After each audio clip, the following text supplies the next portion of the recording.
do I speak? Did you call to order? The webinar has started, so you can go ahead and call the meeting to order. Okay. This is the March 17th Harbor Commission meeting. Would you do a roll call, please, Ms. Rodriguez? Yes, of course. Commissioner Anderson? Here. Commissioner Kramer? Here. Commissioner Hanrahan? Here. Commissioner Nelson? Here. Commissioner Stanowick? Here. Commissioner Stedman? Here. And Chair McCray. He is running late, but he will be logging in shortly. Great. Are there any changes to the agenda? Vice Chair Kramer, no changes to the agenda tonight. All good to go. Okay, great. Is there anybody waiting for public comment on anything that's not on the agenda? Ms. Rodriguez? At the moment, there isn't anyone from the public with their hand raised, but I'd like to remind them that if they want to speak on any item, they can indicate that by clicking the raise hand icon, and I'll notify them when it's their turn to speak, and they will have 2 minutes. And there are still no hands. Okay. All right. Well, on to the consent calendar and the approval of the minutes. Do I have a motion to approve the minutes? You do. So approved. I'll second that motion. Okay. All in favor, please say aye or yes. Yes. Yes. I believe Vice Chairman Kramer, we need to take a roll call vote. Ms. Rodriguez already did that, I believe. Oh, I see. Okay. I get it. Yeah. It's only for the virtual meetings, Vice Chair. Right. Okay. Would we do a roll call vote, please, Angela, Ms. Rodriguez, on the approval of the minutes? Yes, of course. Okay, so Commissioner Anderson? Approved. Commissioner Agreed. Kramer? Approve. Commissioner Hanrahan? Approved. Commissioner Nelson? Approved. Commissioner Stanowick? Approved. Commissioner Stedman? Yes. And then Chair McCray is absent for this. Okay, now on to the department updates, and Director Wiltshire, for your report, please. Yeah, Vice Chair Kramer and Harbor Commissioners, good evening, and any of the members of the public that are tuned in. So I'm Mike Wiltshire, Waterfront Director. Happy St. Patrick's Day. I think I got a little green in my tie for the occasion. We have a pretty full agenda, so I'll get started with my regular director's report. Next slide. All right, so as you all may have seen yesterday, we have officially resumed the cruise ship program in Santa Barbara after a 2-year break due to COVID. So early yesterday morning, we welcomed the Majestic Princess cruise ship back to Santa Barbara. Firstly, I'd like to thank all you Harbor Commissioners for your input and insight through the process. As you're aware, Waterfront staff presented the cruise ship program to Council on March 8th and received pretty broad support from Council and the business community at that presentation to Council. I just wanted to reiterate a couple of the quick facts, both for Harbor Commission and for the community. So with the resumption of this cruise ship program, 95% or greater of the passengers and crew are required to be fully vaccinated. Guests are required to submit a negative COVID test prior to boarding. We do have signed agreements in place with our county health department and the cruise lines. So county health has kind of approved this process of returning. And just to call out again that welcoming these cruise ships is a huge team effort. So Waterfront, Police Department, Chamber of Commerce, Santa Barbara Landing. I came in early yesterday around 6:15 or 6:30 in the morning, and Waterfront staff and parking and the volunteers, they were already all down there setting up and getting everything all squared away for what turned out to be a pretty smooth day as far as welcoming the first ship back. Next slide. Just to reiterate, so here's our spring schedule. So there are 17 visits scheduled between now and the end of May. This schedule is available on the Waterfront Department website, And it is sometimes updated. There are sometimes changes to these visits, so we update that schedule as we get any changes. That's really all I had for the cruise ship program. So I'm going to turn it back over to the Harbor Commission for any comments or questions now that we've officially resumed this program. Hey, are there any questions, any comments from anyone? Commissioner Kramer, I have a prepared statement that I'd like to read if possible. Go for it. Yes.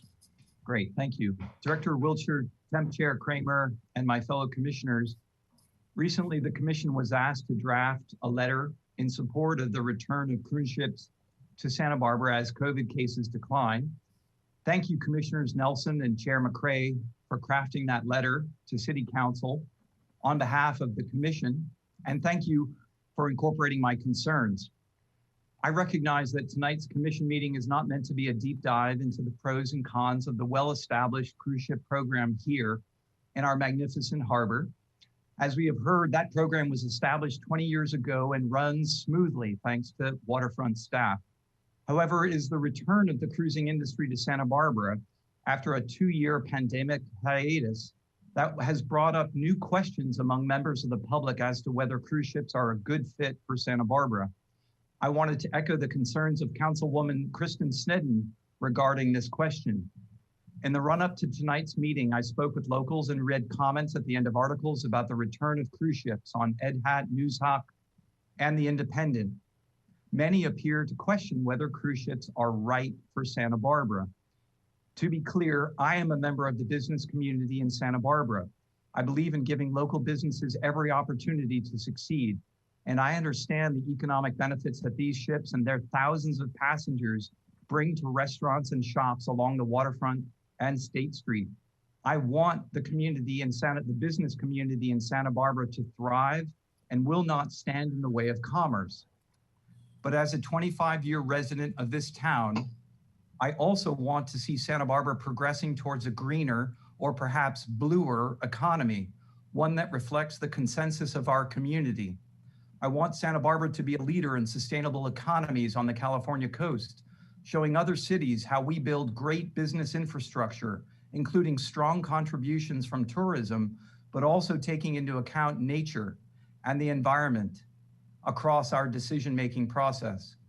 Here we encourage residents to leave their car at home and bike to destinations or take advantage of our excellent bus system. Recently, the Clean Energy Initiative was launched here in town, giving locals the chance to choose electricity generated using only renewable sources like solar and wind. 2 years ago, the city established a goal of carbon neutrality by 2035, putting us on track to have one of the most visionary climate actions in the country. With such bold steps being taken across the city, should we not take the time to reconsider the pros and cons of the cruise ship program and its potential impacts on our own health and our local environment? Ben Pitterly, the Science and Policy Director of Channel Keeper, thinks we should. Channel Keeper is a local nonprofit monitoring the health of our local watershed and the Santa Barbara Channel. Mr. Pitterly makes the point in a letter to the commission that all but one of the cruise ships scheduled to make a stop in Santa Barbara this spring received a D or failing grade, an F, from the nonprofit group called Friends of the Earth. Friends of the Earth evaluates the cruise industry's performance in air pollution, sewage treatment, and onboard freshwater quality, as well as transparency to the public. Perhaps we could move towards requiring any ships that seek to visit our special city on the coast must receive a passing grade from the nonprofit's criteria, incentivizing the industry to clean up their act. Mr. Pitterly goes on to suggest that the city adopt vessel speed reduction requirements for incoming cruise ships, similar to the successful speed reduction program initiated by the Channel Islands National Marine Sanctuary for cargo vessels transiting the Santa Barbara Channel. This voluntary measure reduces ship strikes on whales and reduces air pollution along the coast. Lastly, Mr. Pitterly encourages that we consider conducting a survey of public opinion related to cruise ships and the suitability of the program in the face of Santa Barbara's ongoing commitment to carbon neutrality. The final point I would like to make is that I understand that the waterfront is an enterprise district and therefore must generate every dollar it has budgeted to spend. The pandemic no-sail order canceled 24 cruise ship visits in 2020 and 21 visits in 2021, resulting in a loss of nearly $850,000 in income from passenger landing fees, not to mention the impacts to local businesses. So the question I put to my commissioners and waterfront staff, if we were to decide that cruise ships are not in line with Santa Barbara environmental priorities, is there somewhere else where the waterfront can make up those fees? And how can we encourage businesses to help make up those losses in income? To study this further, I propose a cruise ship subcommittee of the Harbor Commission to consider these and other questions from the public at large. Thank you for your time. Thank you, Commissioner Hanrahan. Are there other comments? Well, I have comments, and mine are very similar to what Mr. Hanrahan said, and I have not spoken with him. In fact, I've never met him. I was going to suggest at the conclusion of Mr.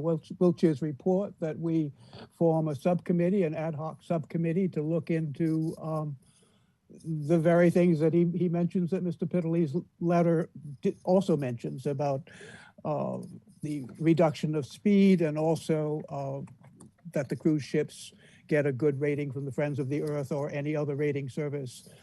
I don't think that the waterfront or the Harbor Commission, for that matter, is particularly capable of doing the kind of survey that would be required. That seems to me to be more of a function of the City Council or perhaps some other organization. But in any event, I was going to suggest that we form a subcommittee. So that's two of us suggesting the same thing, which is great.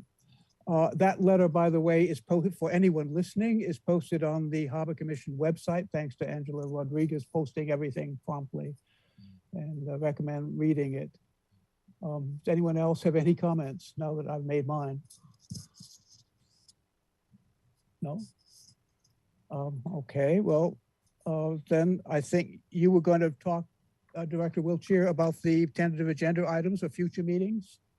Yeah, and just to speak to this last request from a staffing point of view, so we have a little direction. I think my recommendation would be we can bring this back as an item on an agenda to discuss. This was really just listed as sort of an update item, not an action item. Right. So seeing as that there is at least two of you that have interest in this, I can get it on an agenda in the future, and you guys can take an action to form a subcommittee or kind of direct staff however you feel necessary.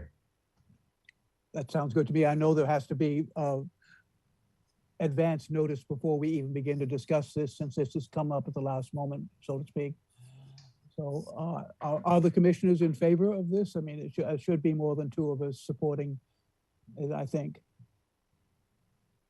I would support some research to make sure that we are representing and reflecting what our community wants and supports.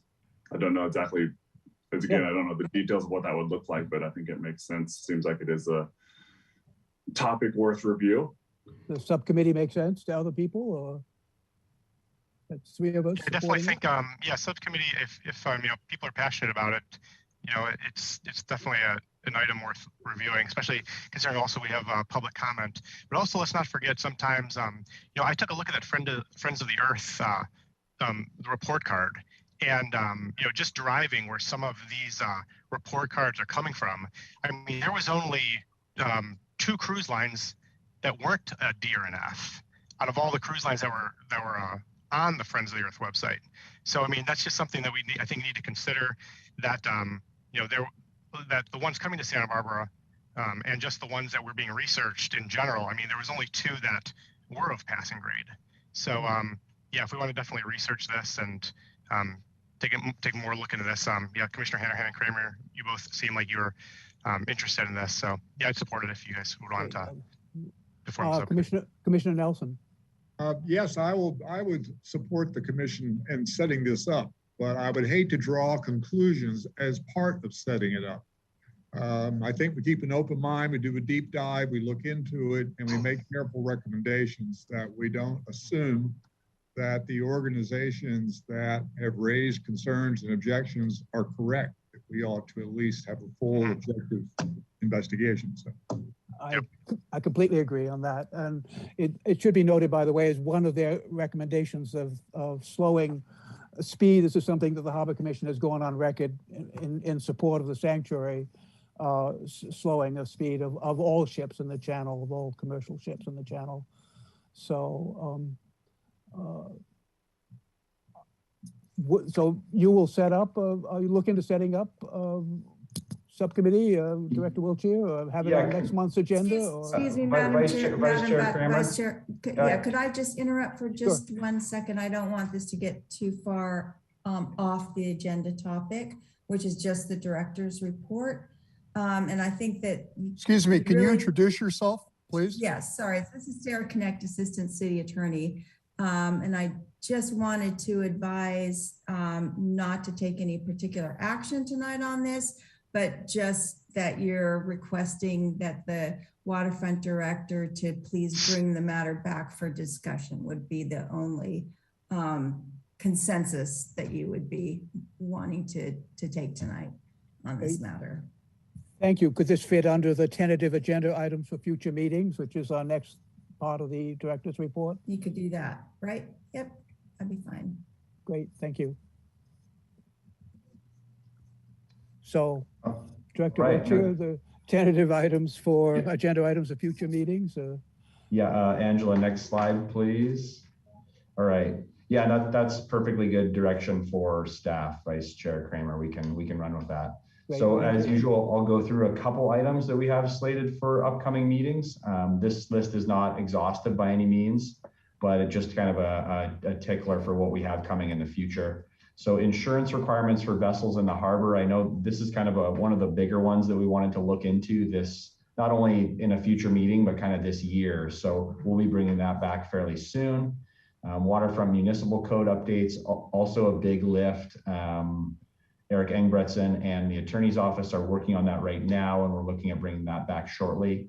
The Clean Marina program update, that's really a good news story, something that's just kind of a really amazing program that occurs here. A lot goes into it, and we try and do an annual update on the inner workings of that. I've also been working with Mary Nishimoto with the Joint Oilfield Fisheries Liaison Office.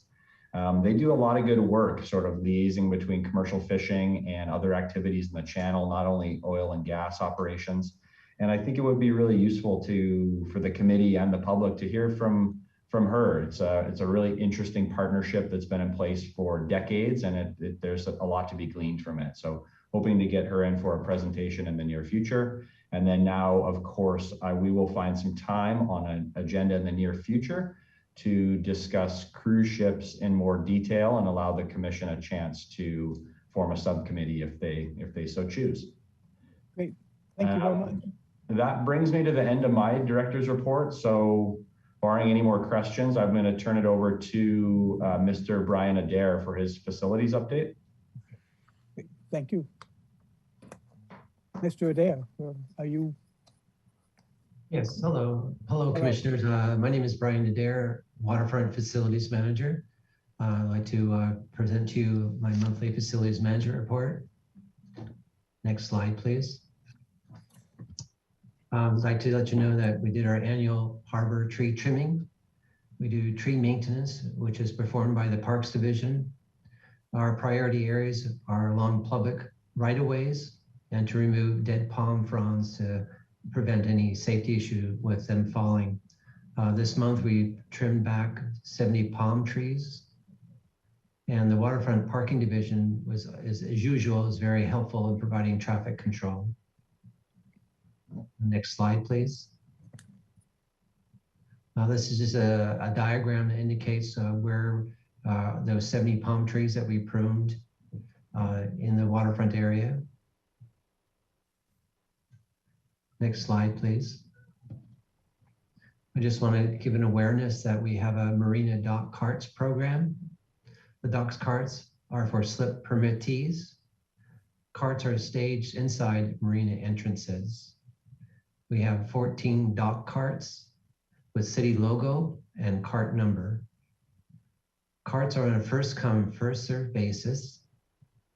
Carts need to be returned to the marinas inside the gates for allowing the next person to use the carts. Carts are inspected and repaired monthly by the facilities maintenance department. Currently, we distribute carts such as Marina 1, 5 carts, Marina 2, 3 carts, Marina 3, 3 carts, Marina 4, 3 carts. And we're looking at how we can better serve the slip permittees and stay in touch with them.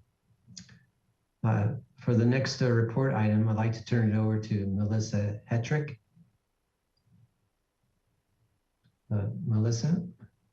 Thanks, Mr. Adair.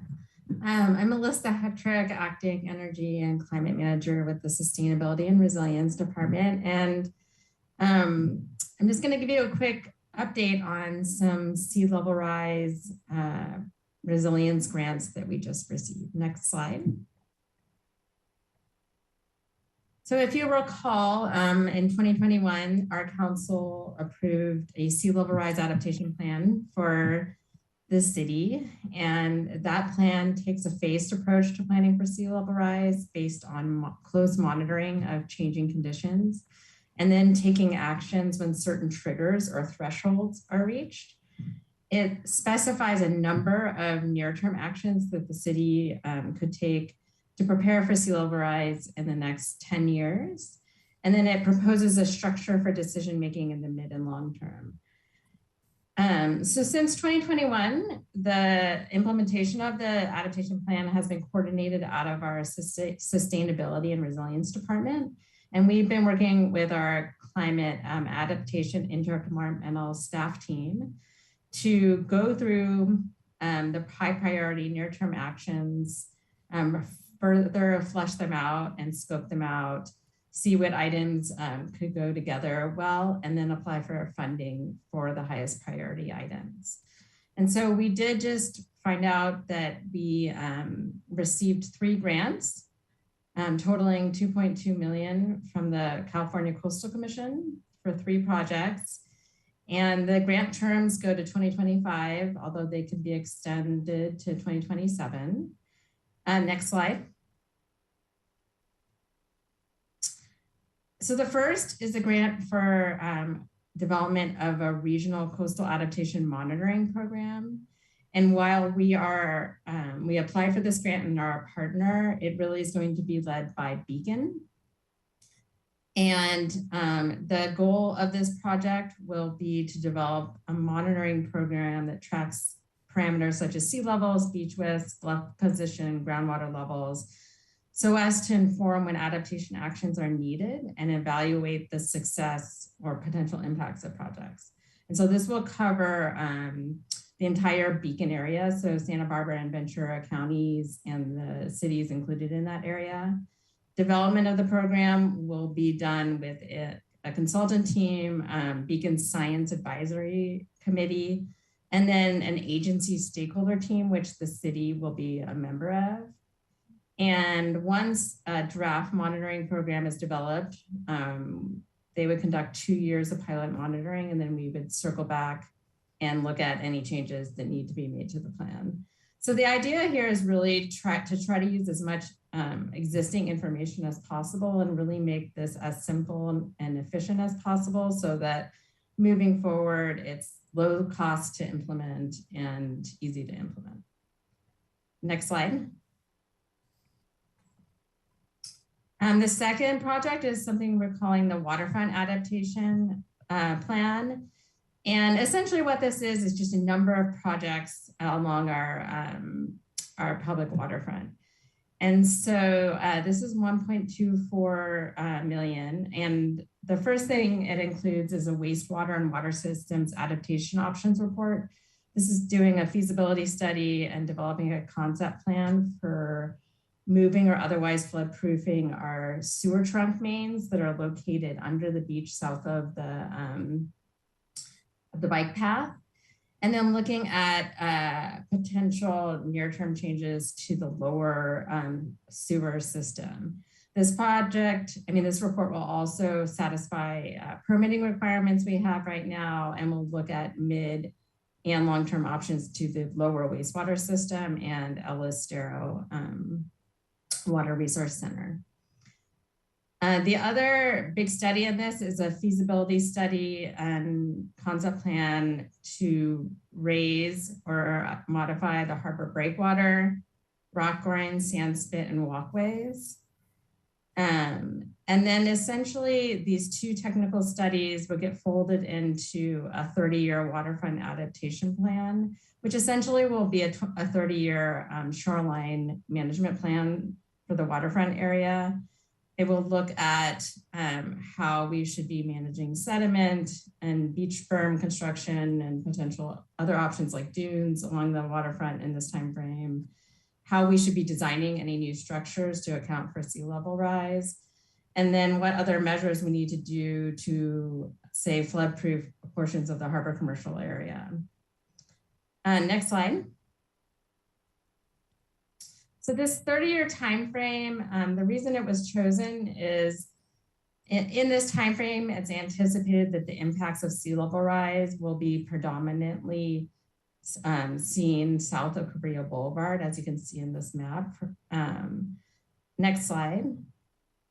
But it's the time period before we would need to employ large-scale flood protection measures such as levees to prevent these wider scale impacts that are projected to occur at larger amounts of sea level rise. So really that 30-year time frame is really keeping the waterfront very similar to how it is now, but beginning to get it ready for sea level rise, and not yet taking on big transformative projects to the waterfront like levees. Next slide. And then the third project is the airport will be leading, and that's basically taking the 2015 Goleta Slough area sea level rise plan, which was developed with many agencies, and taking a closer look at that and really pulling out of it the adaptation measures specific to the airport that need to occur, essentially adding a chapter to our main citywide adaptation plan for the airport. And then finishing a comprehensive update to the airport and Goleta Slough local coastal program. So this project will be led by the airport. And I should have said, for the waterfront adaptation plan, it's projected right now that sustainability and resilience would be the project managers on that project. But of course, we'd be very closely coordinating with both the climate adaptation interdepartmental team and the waterfront and Parks and Rec and water resource divisions and departments. So the next steps are that we are going to council on May 3rd to accept the grants and appropriate the funds, and to also authorize a memorandum of understanding with Beacon for the shoreline monitoring program. And that hearing is also coinciding, I believe Beacon will be giving an update on their activities at that council hearing as well. So any questions? Thank you, Ms. Hedrick.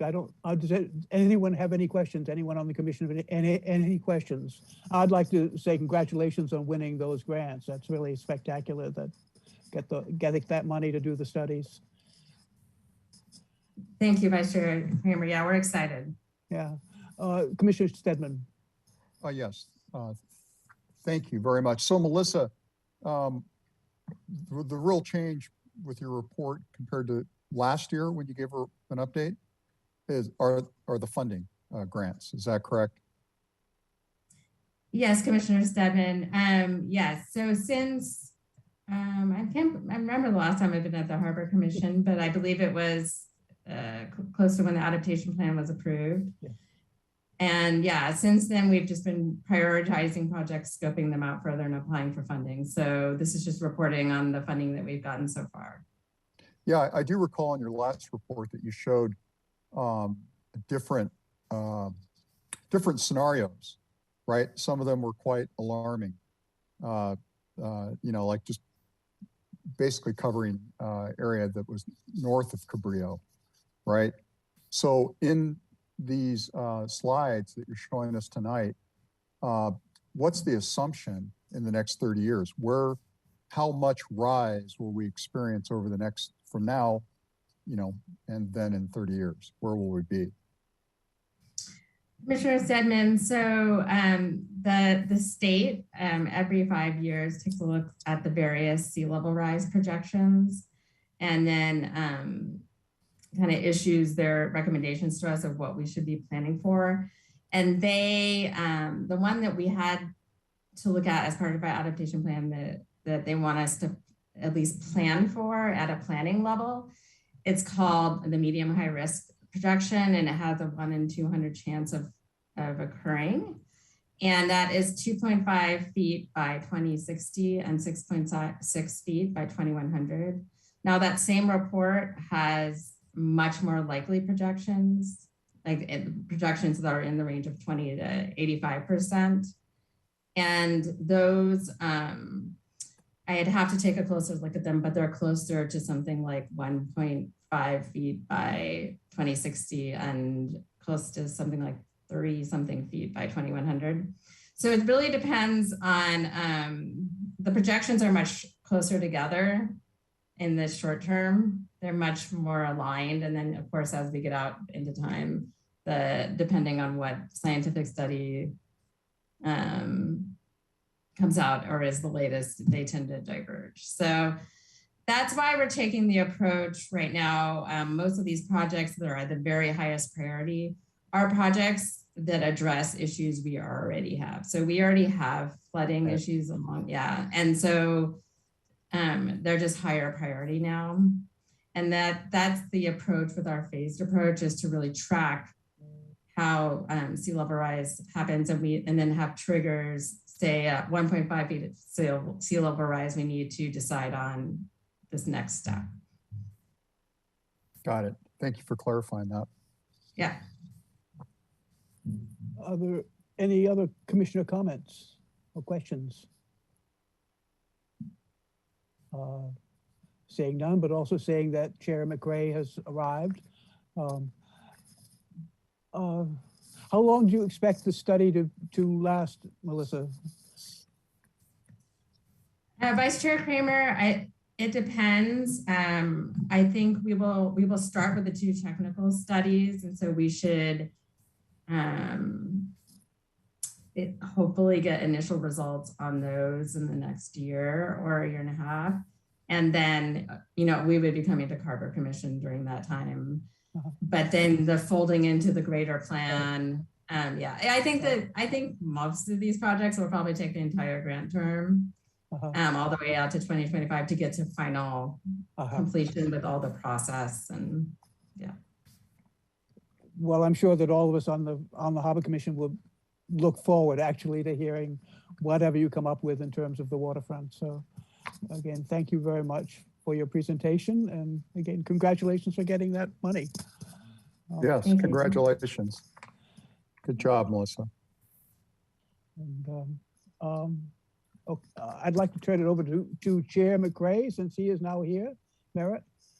Good evening. Yeah, I tricked myself into believing that when we reverted back to online, it reverted back to 6:30. So thanks to an emergency last second call, here I am. Great. All right. All right. So I believe that the harbor operations report is the next item. And I'd like to turn to Operations Manager Eric Engebretson. Good evening, Chair McRae, and I'm glad you could make it. And Harbor Commissioners, Eric Engebretson, Harbor Operations Manager. Happy St. Patrick's Day to everyone. Next slide, please.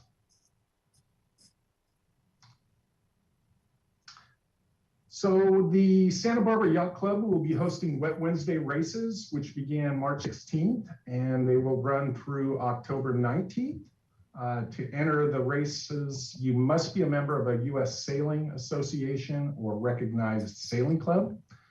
Courses vary in length from 2 to 8 miles and begin at 4:45 p.m. The Yacht Club is really happy to announce that the return of award ceremonies and post-race barbecues, racers and their guests. It should be noted that the Yacht Club is still under remodel, and they tentatively plan to be open at opening day ceremonies the first weekend in April. So for more information, you can contact the Yacht Club at 805-965-8112 or go onto their website at www.sbyc.org. Next slide, please. Well, the 14th annual Operations Week is scheduled May 7th from 8 a.m. till noon. This event typically draws between 40 to 50 volunteers, which includes divers and topside dock workers, which collectively they break the ocean floor. Volunteers have removed approximately 25 tons of debris. Next slide, please. This year's focus will be on the sea floor beneath Marina 1, C, D, E, and F fingers. It's a great event that supports the Waterfront Department's Clean Marina goals. And if you're interested in volunteering, please contact Ingebretson at 805-7587, or feel free to email me at eingebretson@santabarbaraca.gov. Next slide, please. So modeled after local and national neighborhood watch programs, Harbor Watch is a citizens-based group who work together to spot crime. The spring's meeting is usually scheduled 1 week prior to National Safe Boating Week. Harbor Watch meetings will be held at the Waterfront Classroom upstairs above the Mail Center Tuesday, May 17th at 5:30 p.m. Over time, this meeting has morphed into a general exchange of information between Harbor Patrol and the harbor users, with a hands-on approach that includes CPR and first aid. One of our Harbor Patrol officers, Rick Hubbard, has been doing that for a number of years now. It's a great training for our locals, and as well as their firebox hose deployment and demonstrations. At the May 17th meeting, after classroom session, attendees will meet on the beach southwest of the Yacht Club parking lot for flare demonstration and hands-on practical flare training. Next slide, please. Well, after a 2-year hiatus, the Harbor Nautical Swap Meet, sponsored by the Waterfront Department and the Harbor Merchants Association, is back and scheduled to take place Saturday, May 21st in the Marina 3 parking lot. Sign-ups for vendor space began April 11th at $10 per space, 2 space maximum per vendor. Come down and get some free coffee and donuts while shopping for a variety of nautical items. Next slide, please. Also during the swap meet, in the past, we've had a hazmat turn-in program. We won't be sponsoring the turn-in program this year, but there are still alternative sites listed as materials. And most of these facilities are listed, are free to residents. For more information, you can go to the city's website listed. Next slide, please. Upcoming National Safe Boating Week runs May 21st through Memorial Day weekend. This is observance week for the annual kickoff of Safe Boating Campaign and a global awareness effort that encourages boaters to make the most of their boating adventures, all while being responsible. Strong emphasis on safety and responsibility while operating all types of vessels And Harbor Patrol's mission will be to educate horse boating rules and regulations, as they always do. Most important, we want everybody to have fun and be responsible. And that concludes my report. I'd be happy to answer any questions. And do we have any questions from the commission? Yes, Michael Hanrahan. We're not hearing you. It appears you are still muted. Thank you, Chair McCray. Apologies, I was indeed muted. Harbor Master Engelbretson, I was just wondering, is it possible that we could send out to slip owners that map that you have of locations that boat owners could be taking their hazardous materials to?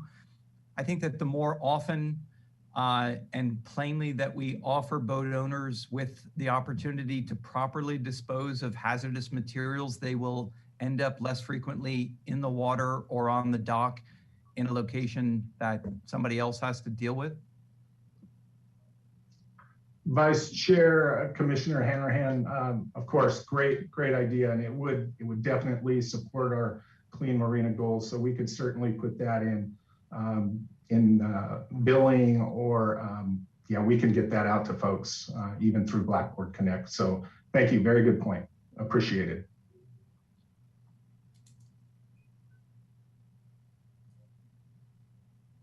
And Michael Nelson? No, I'm good. Thank you. All right. Are there any further questions for the presenters? Oh yeah, I would just like to make a comment just regarding the flare demonstration, because yeah, I had a chance to attend that a few years ago, and I thought it was a great presentation. There was a really strong turnout. I have flares that I actually had thankfully never used before, so it was great to learn and just to see the demonstration. So I'm looking forward to it again this year. So thanks for making that available to us. You're welcome. Yeah, no, it really is a great get a chance to flare in a controlled environment instead of the hectic event of seeking offshore, if you will. So yeah, it comes up with some really great ideas. Thank you. I'd like to completely agree. First of all, you know, if you're actually ever in an emergency situation where you're going to need your flares, it'll be dark and you won't be able to read those instructions. So you pretty much have to know how to run your stuff. And secondly, it strikes me as being a really fun opportunity to get out there and take your old expired flares and just have a blast with them, and hopefully not literally, but at any rate, to actually get to use those. So thank you very much. Angela, are there any public comments on the department update? At this time, there's nobody from the public with their hand raised, but if anyone would like to speak, they can go ahead and indicate that. Oh, we just got one. Very good. Mr. William Nash, I'm gonna call on you to speak. It appears you're muted at the moment. And so I'm hoping that this comment is about something that is not already on the agenda. If your comment is, you should probably wait until that agenda item comes forward. Thank you. Thank you. Good afternoon. Can you all hear me? Yes. My comment is with regard to Officer Engelbretson's presentation, and I think it's a great idea to have the flare demonstrations, and I think that should be done more often. So I'm not particularly familiar with when those are offered, but I know that I certainly would be interested, as well as probably other boaters would be interested. And there is a current issue where boaters do not have a good way to dispose of their flares. And with the Coast Guard requirements, those have to be replaced in certain time periods. So I fully encourage that sort of a program to be offered to folks here in the marina. Thank you. Thank you very much. Are there any further public comments? There are no more hands raised at this time. All right. So at this point, we're on to new business, and I'd like to turn to Commissioner Mike Nelson to introduce the presenters from commercial fisheries of fishermen of Santa Barbara. Thank you very much, Chairman McCray. It's really a pleasure to invite Chris and Kim to a commission meeting. It's been quite a while since the spring of 2020 that you may recall when the commission and its commercial fisheries committee at the time was wrestling with the Maritime Collective and the level of engagement both the commission and perhaps the council should have. The matter went from the commercial fisheries subcommittee to the full commission, and it was decided that we would go forward to the city council to get their direction. And direction we did receive, and today Chris and Kim are going to not only, bring you up to speed on sort of the status of our fisheries, but also the progress that has been made since the subcommittee and the commission's work back in 2020. So with that, thank you very much.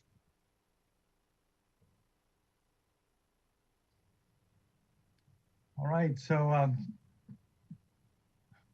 Dr. Kim Selko. I think Chris was going to speak first. Is that correct? Angela, can you hear me? Yes. Good evening, commissioners. This is Chris Foss, president of the Commercial Fishermen of Santa Barbara. Thank you for this opportunity to present a kind of a status report on where we are. I'd also like to thank you all for your significant service to the harbor community. It's really greatly appreciated. The decisions you guys make have a profound impact on us. Last year, you allocated $25,000 to our organization to pursue or help us pursue our efforts to find long-term infrastructure. And so Kim is going to go into great detail as to what progress we've made in regards to that, and then our ask for this evening. So she has a phenomenal PowerPoint, and I'll just turn it back to Kim Selko so she can get started. Thank you, guys. Thank you, everyone. We really appreciate the chance to update you. It's been a while. So I'm going to run pretty quickly through this background, but I want everyone to kind of be up to speed on kind of what is CFSB, what are local fisheries, what is their value, and where we're at with this long-term process to get better infrastructure support for our fisheries. So next slide, Angela, please. So Commercial Fishermen of Santa Barbara is a nonprofit that has been around since 1971. We represent all fisheries in our port. We typically have about 60 fishermen members, and 1,800 plus members of the public have volunteered to be part of our mailing list, and a good portion of those have also donated to CFSB at one time or another. We don't represent every last fisherman in our port, but we do strive to prioritize issues and education that benefit all of our fishermen and our fisheries. So we have a number of different ways that we do that. Today, we're going to focus in on our infrastructure needs. Next slide. So to begin with, just to get everyone up to speed, we catch a huge variety of seafood in Santa Barbara. We have been, just in 2020, the 6 of the species that are in the state's top 10 for landings in the state were caught in Santa Barbara in the highest quantities, with the most revenue. And so we have a really important role to play in California's fisheries in general. We're also one of the most diverse, where we had the highest economic return for 26 different commercial species statewide. So that really creates resilience and sustainability, and our fisheries are all considered highly sustainable by the state, by NOAA, by Seafood Watch. Next slide, please. We recently did an analysis of our economic impact for our fisheries for 2020 using data available from the California Department of Fish and Wildlife, and found that 43% of the revenue coming in was California spiny lobster. They had a very good year. with their price, then followed by sea urchin, which has been in decline over the last decade, rock crab, spot prawn, sablefish, and then a great assortment of other species. Next slide, please. We have about 200 vessels using our port every year. This is a little outdated, but it hasn't changed much. You can see in comparison to the other ports on the channel that we have the largest number of commercial vessels. We have all small scale owner operated boats. That means the captain is also the owner, and often just 1 or 2 crew out on these boats. They make day trips or 1 to 3 day trips. So this is not industrial fishing by any means. Next slide, please. Over the last decade, the price of our seafood that it commands at the docks has been growing steadily. It's now at $4.56, I think it is, or $4.65, I think, on this graph in value for 2020 per pound. And together, all of the catch was worth 11.4 million. The Ventura Port District commissioned an economic study to determine the multiplier to use on the value of seafood landed at their harbor in terms of its overall economic impact. And they came up with $4 to $5 multiplier. So we're looking at, upwards of 30 to 40 million in the economic value that fisheries bring to our community. Now, for decades, 85% of Santa Barbara seafood production was bought by out-of-town buyers for export markets. But in 2020, about 50% of the seafood was purchased by Santa Barbara-based entities, including individual fishers selling their own catch. And this is a trend that we really want to encourage and make stick through providing the resources that fishermen need to keep our seafood in our community. Next slide, please. So, there's a lot of different ways our fisheries benefit. They're a pillar of our local food security. We're a member of the Santa Barbara Food Action Network, and we really think there's a lot of ways that what we do and the projects we're pursuing are complemented by what ag is also pursuing for food security and keeping our food local and providing the infrastructure needed to do that. Fisheries provide over 500 local jobs, and these are high quality jobs that are not hampered by like housing shortage, which the hotel industry faces, the need to shuttle in workers. It's very synergistic with the tourism industry, so it diversifies our economy, but also enriches and supports tourism.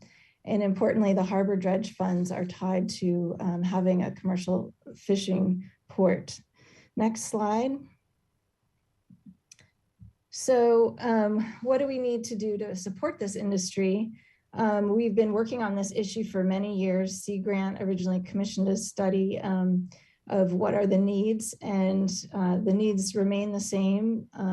Boat storage, gear storage, cold storage, seafood processing facilities, and also policy attention. So there's an OM1 zone between Garden Street and Calle Cesar Chavez that is intended for maritime industries, seafood processing, boat storage, and it hasn't functioned very well. There's been widespread acknowledgement from City Council and Planning Commission that that's been a problem.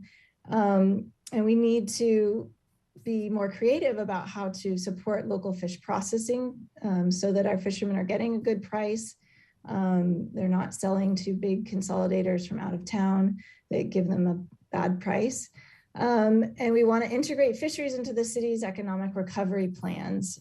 There's really great potential to capture greater gains from fisheries. Right now, our fisheries are booming. Ground fish grounds are being opened up after decades of closure because they've recovered so well. And it's sort of a best of times, worst of times scenario where our fisheries, really, we have a lot to be proud of.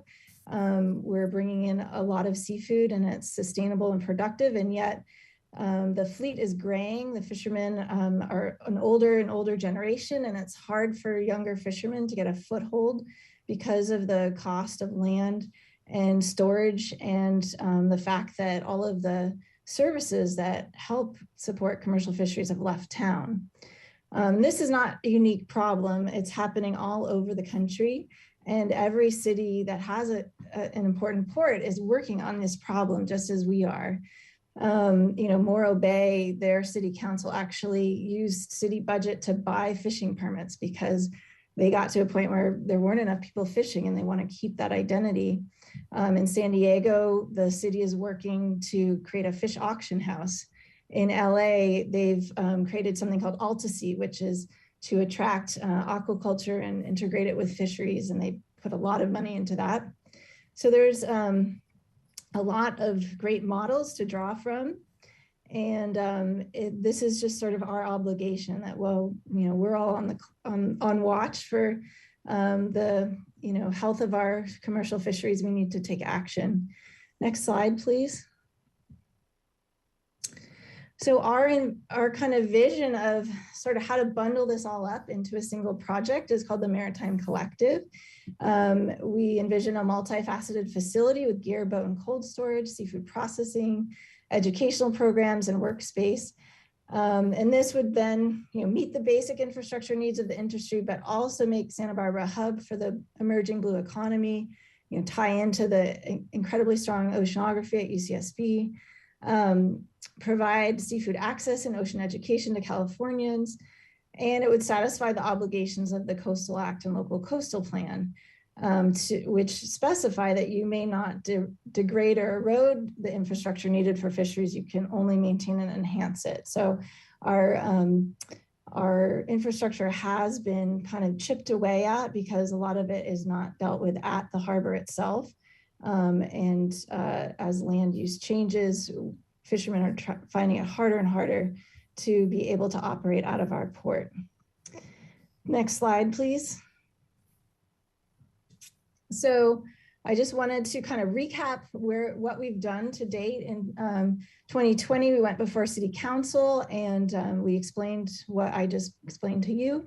And they made a vote to support these three aims: to elevate the fishing and seafood industries as a city priority, to work with us on finding 15,000 to 20,000 square feet for fisheries infrastructure, and to provide council level oversight on these activities. Next slide, please. So in particular, we have council members Friedman and Jordan appointed to our Harbor Commission Commercial Fisheries Subcommittee, and they're working with us to implement these goals. This was a unanimous vote by City Council. Councilors Friedman and Jordan started by doing sort of a search for available land and possible parcels in coordination with the Waterfront Department. Came up pretty empty-handed by the end of that, but we sort of focused in on trying to meet with landowners in the OM1 zone and feel that there's still potential there in the future to meet our needs in that space. But it's not a sure thing. So we also need some sort of backup plans, alternative plans as well. Next slide, please. So we also went back to City Council last spring and we asked if we could get $25,000 in partnership from the City of Santa Barbara to apply for grants, federal grants, to support this process of solving these issues of how we're going to find a space and what is it going to look like and how we're going to pay for this. So we got a USDA local food promotion grant. It's a 1-year planning grant to do a feasibility study. And we are currently working on that now. And I'm going to show you some of the results from that.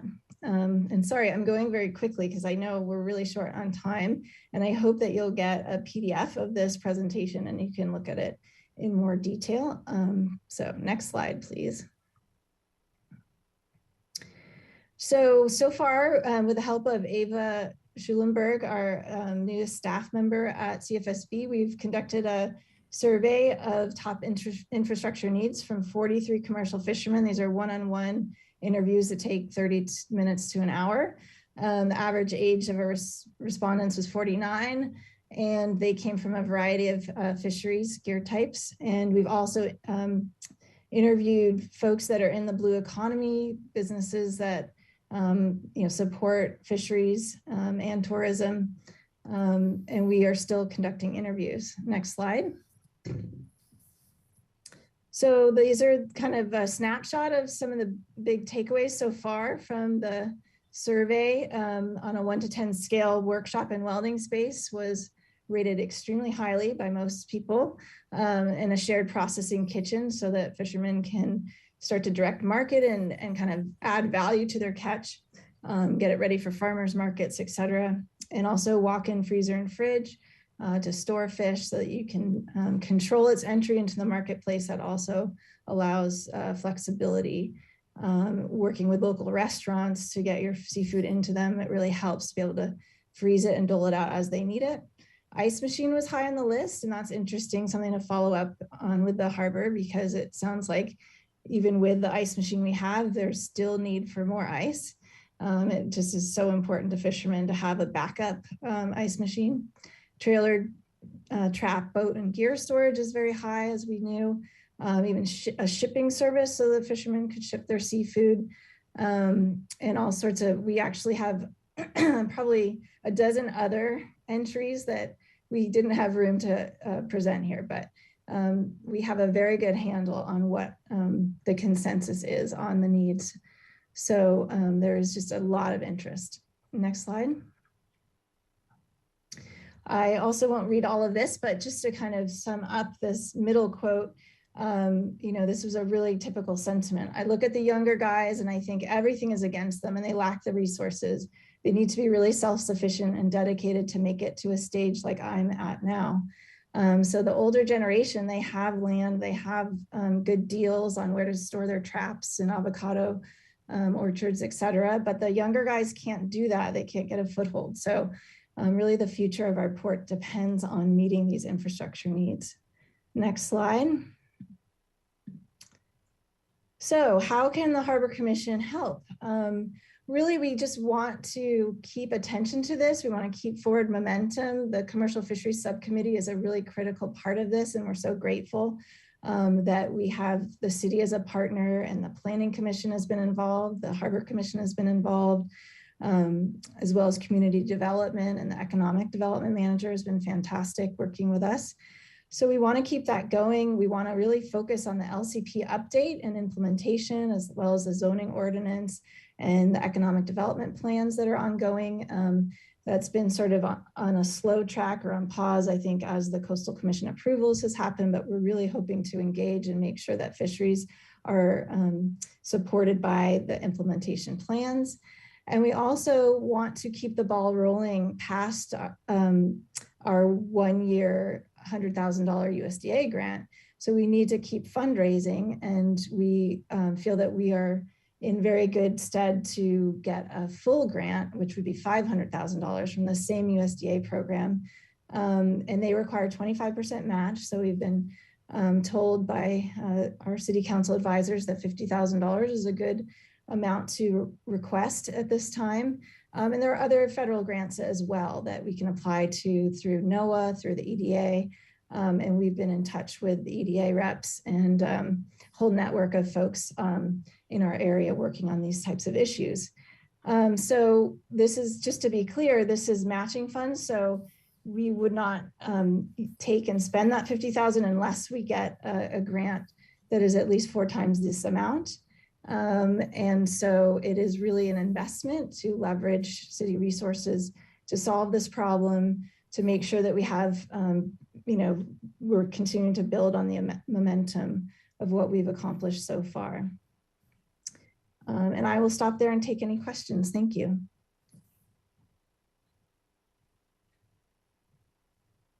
So I'm looking for hands. And, I have a hand from John Stedman. John. Yes, thank you. I was just trying to unmute. Thank you, Chair. Kim, you said that the value, the 4 billion pounds per year of fish caught is 11.4 million, correct? That was in 2020. Yeah. Okay, well, it's roughly the same. The numbers aren't out for 2021 yet, but it goes up every year. Okay. It was a little bit confusing to me because a few slides after that, you mentioned the $35 million industry. So I'm just trying to... That's a bit of an outdated figure that Mick Kronman came up with, like, I think in 2017, 2018. Okay. So, yeah, good eye for that. Okay, thank you. I was trying to follow your presentation very closely because I think it's an important matter. So thank you. Yeah. Further questions? Seeing none, I think I'll go ahead and turn to waterfront. One second, Chair go ahead. McCray. I'm sorry. Oh, no worries. Thank you for recognizing me, Chair. Dr. Selko, thank you very much for your excellent presentation. My comment is quick. I'm fully in support of whatever the Maritime Collective, what you all are looking for. So I look forward to the commission working with the commercial fishermen of Santa Barbara moving forward. Thank you. Thank you so much.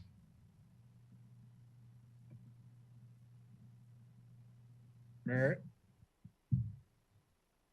I believe I see Commissioner Mike Nelson with his hand raised. Yes, and I just want to, Kim, as she was moving briskly through those slides, it's important to realize that the harbor master plan that was done in the 90s, it basically said that the facility that the commercial fishing organization manages on Garden Street was an interim structure, and efforts and activity had to be, exerted to acquire an interest in more property. Well, fortunately, we had a great landlord out there who worked with us on price, but that's over. So it's important to realize that the Maritime Collective, the first phase of the Maritime Collective is to address those basic infrastructure needs that were identified in the Harbor Master Plan back in the 90s, and then reiterated in the updated local coastal program and plan. So what we're doing here essentially is a public-private partnership between the city of Santa Barbara and the commercial fishermen of Santa Barbara. And we're trying to, cover the cost of money through state, federal, and local grants. And so our first step into the water, if you will, was with USDA, and we had a tremendous success, and we're very proud of it. So just want to try to tie that into what we've been trying to accomplish for 30 years. Thanks. Thank you. I see Leslie Wiscombe has a hand up. Thank you, Chair McCray. I appreciate it. And thank you for letting me attend your Harbor Commission meeting. I've been involved in this process, and I've also been involved in the local coastal program land use plan update, which we spent probably 2 years on it, and it was certified in August of 2019. And there are specific policies. I think Dr. Selko referred to them, but section 30234 of the Coastal Act and our local coastal policy 2.2-9 talks about facilities serving the commercial fishing and recreational boating industries, and they shall be protected and where feasible upgraded. And working with commercial fishermen of Santa Barbara, we've started to take these steps towards upgrading our facilities and getting the Maritime Collective needs met. It's a long process, but we're working hard. We know land's expensive here, and the OM1 zone, which is, probably where some of these facilities belong, is full of legal non-conforming land uses, and they are legal. but they are non-conforming. And so it's been a difficult process, but I really feel that that the ask of $50,000 in matching grant is really crucial to advancing the Maritime Collective in this process. And it's not only for the benefit of the commercial fishermen, it's for the benefit of the city of Santa Barbara. We have, I hope you all had a chance to read the Dr. Selko's letter, and then that was sent to you, and the press release. You know, this is an industry that's growing by leaps and bounds. I think she said, you know, 85% was exported in before, I don't remember what year, but in 2020, it was down to 50%. There is a huge demand here for local seafood, and we can really, I think, really diversify our economy and help our economy in Santa Barbara by the Harbor Commission recommending approval of a matching grant.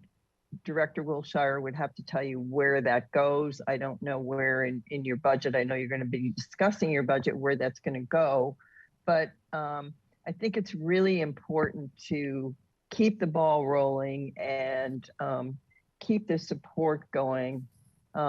Commissioner Hanrahan earlier mentioned the blue economy, and to keep the blue economy growing. This is a sustainable industry, and as far as I'm concerned, it's really what Santa Barbara is all about. So I really hope you will consider making room in the budget to recommend the Dr. Selko's ask and commercial fishermen's ask. I think it's really going to help us leverage funds and move on. Thank you. Thank you. I didn't catch who you were with, your title. Oh, sorry. I'm Leslie Wiscombe. I'm a planning commissioner, and I'm the liaison to the Harbor Commission. Thank you. I don't speak often, but once in a while I do come to your meetings and speak. Thank you. Thank you very much. Yeah, thank you, Leslie. Are there further questions of the presenters and discussion? All right. Seeing no further. Chair McRae? Yes. Can I say something? Dr. Selko, thanks for that presentation. That was great. Just by way of process, there was a budget request there. So I just wanted to clarify how staff will work with this. This budget request came to staff pretty recently, so we didn't have time to put it on the agenda or include it in our budget presentation today. That's no big deal. We have plenty of time before we go back to council in May and June. So what we'll do is we'll go through our budget presentation today, and we'll bring this item back to the Harbor Commission for this $50,000 ask at our April meeting. And so we'll have a little more time to prepare where we potentially come up with those funds, what those impacts would be. We'll bring that item to you in April to vote on, and the Harbor Commission can make a decision on approving or not approving that $50,000 ask. Does that work, Chair McRae? That works quite well. Thank you very much for contributing that. Dr. Selko, do you have any response? No, just thank you very much. We're really grateful that you've all been so supportive, and we're happy to provide more detail at any time. And, you know, we're grateful that you can sort of make a last minute addition to your budget and your consideration of this. Thank you. Thank you very much. All right, so now I'm going to turn to item number 6 on our agenda tonight, and Waterfront Business Manager Brian Bossy for the fiscal year 2023 budget recommendations as we have them.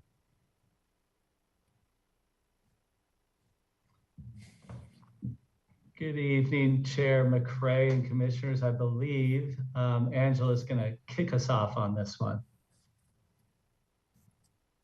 Okay, so for this one, I'm going to read just the title. It's item number 6, fiscal year 2023 budget recommendation, and then Brian Bossy will be going through all of the recommendations in detail. Yep. Thank you, Ms. Rodriguez. Okay, so before you this evening is our FY 2023 proposed budget and our recommendations to the Harbor Commission. Next slide, please. So I've provided a little outline for us this evening. This will be, as with our budget process, that basically goes on all year long. This is a team effort, and we're going to continue that this evening.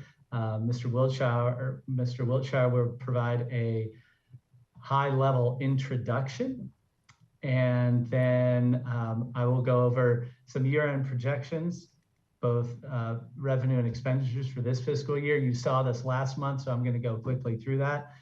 Then we'll get into our revenue assumptions, our proposed fee adjustments, and that's basically where all of those recommendations in your staff report come from. We'll talk about proposed expenditures and 2023 proposed capital program. And then we'll finish up with questions. And obviously feel free to ask questions as we go through the presentation. And next slide will be with Mr. Wiltshire. Yeah, Harbor Commissioners. So although Mr. Bossy is going to lead this presentation, I did want to take a minute and just provide a really high-level overview of our budgeting to provide a little perspective.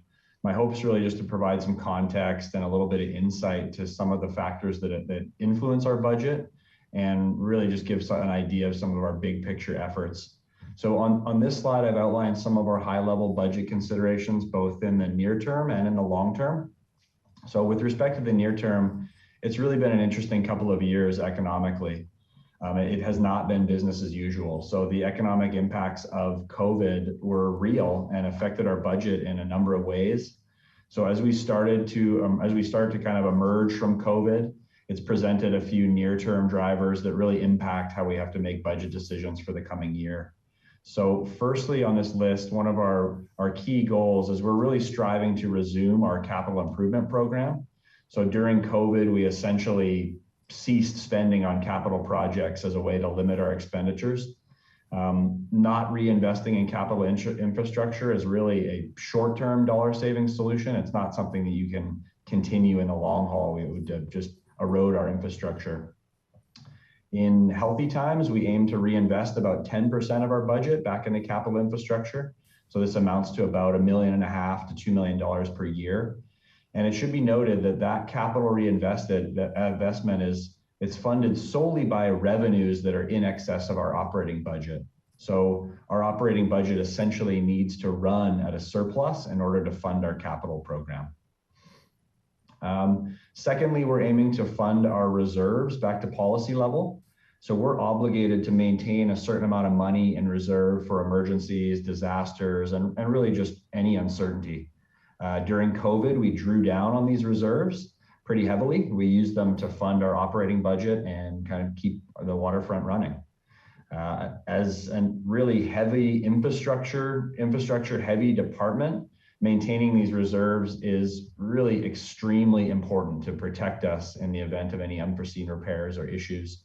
As anyone knows, we're sort of one storm away or one major incident away from some major financial liability. So it's really a priority for us to rebuild these reserves and make sure they're robust and can protect us going forward.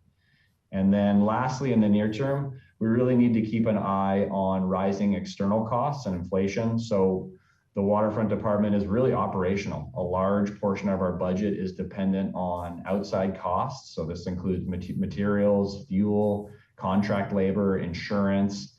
That makes up a huge part of our costs. So these external costs are undoubtedly rising. And so we really need to manage these costs and balance our revenues to ensure that our operations not only solvent for the next year, but solvent for decades to come. With respect to some of our long-term considerations that impact our budget, so we are looking at things in the future, the large-scale marina replacements, marinas 2, 3, and 4, as we did with Marina 1.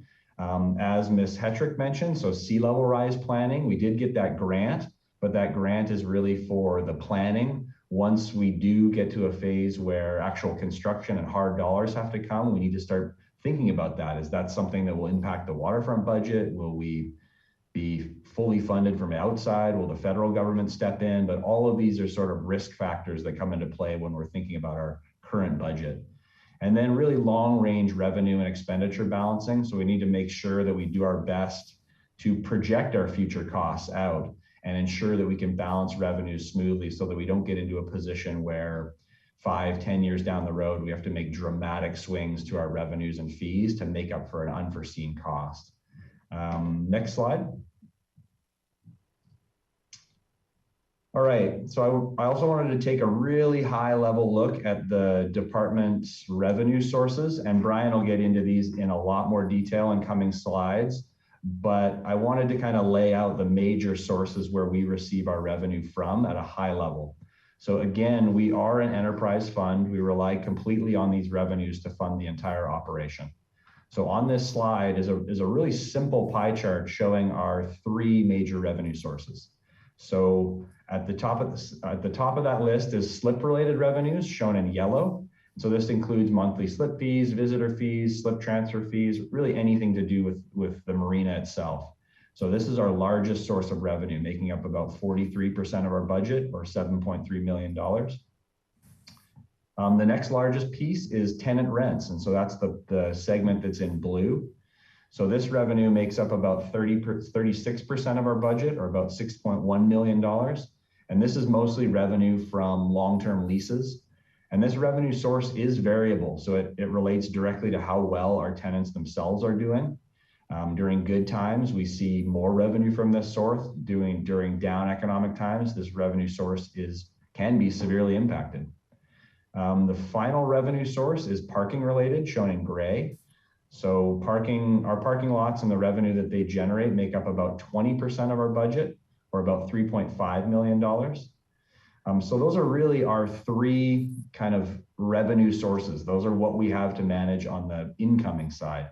There are some other very, very minor sources of revenue that make up less than 1% of our budget, but these are really the big three. And so these are the tools that we have to manage and make adjustments to ensure that our budget is balanced. Next slide. So on the flip side of revenues, this pie chart shows an extremely high level view of where the waterfront department expenditures are. So firstly is staffing. So salaries and benefits for waterfront staff make up roughly 43% of our expenditure budget. This amounts to roughly $8.3 million.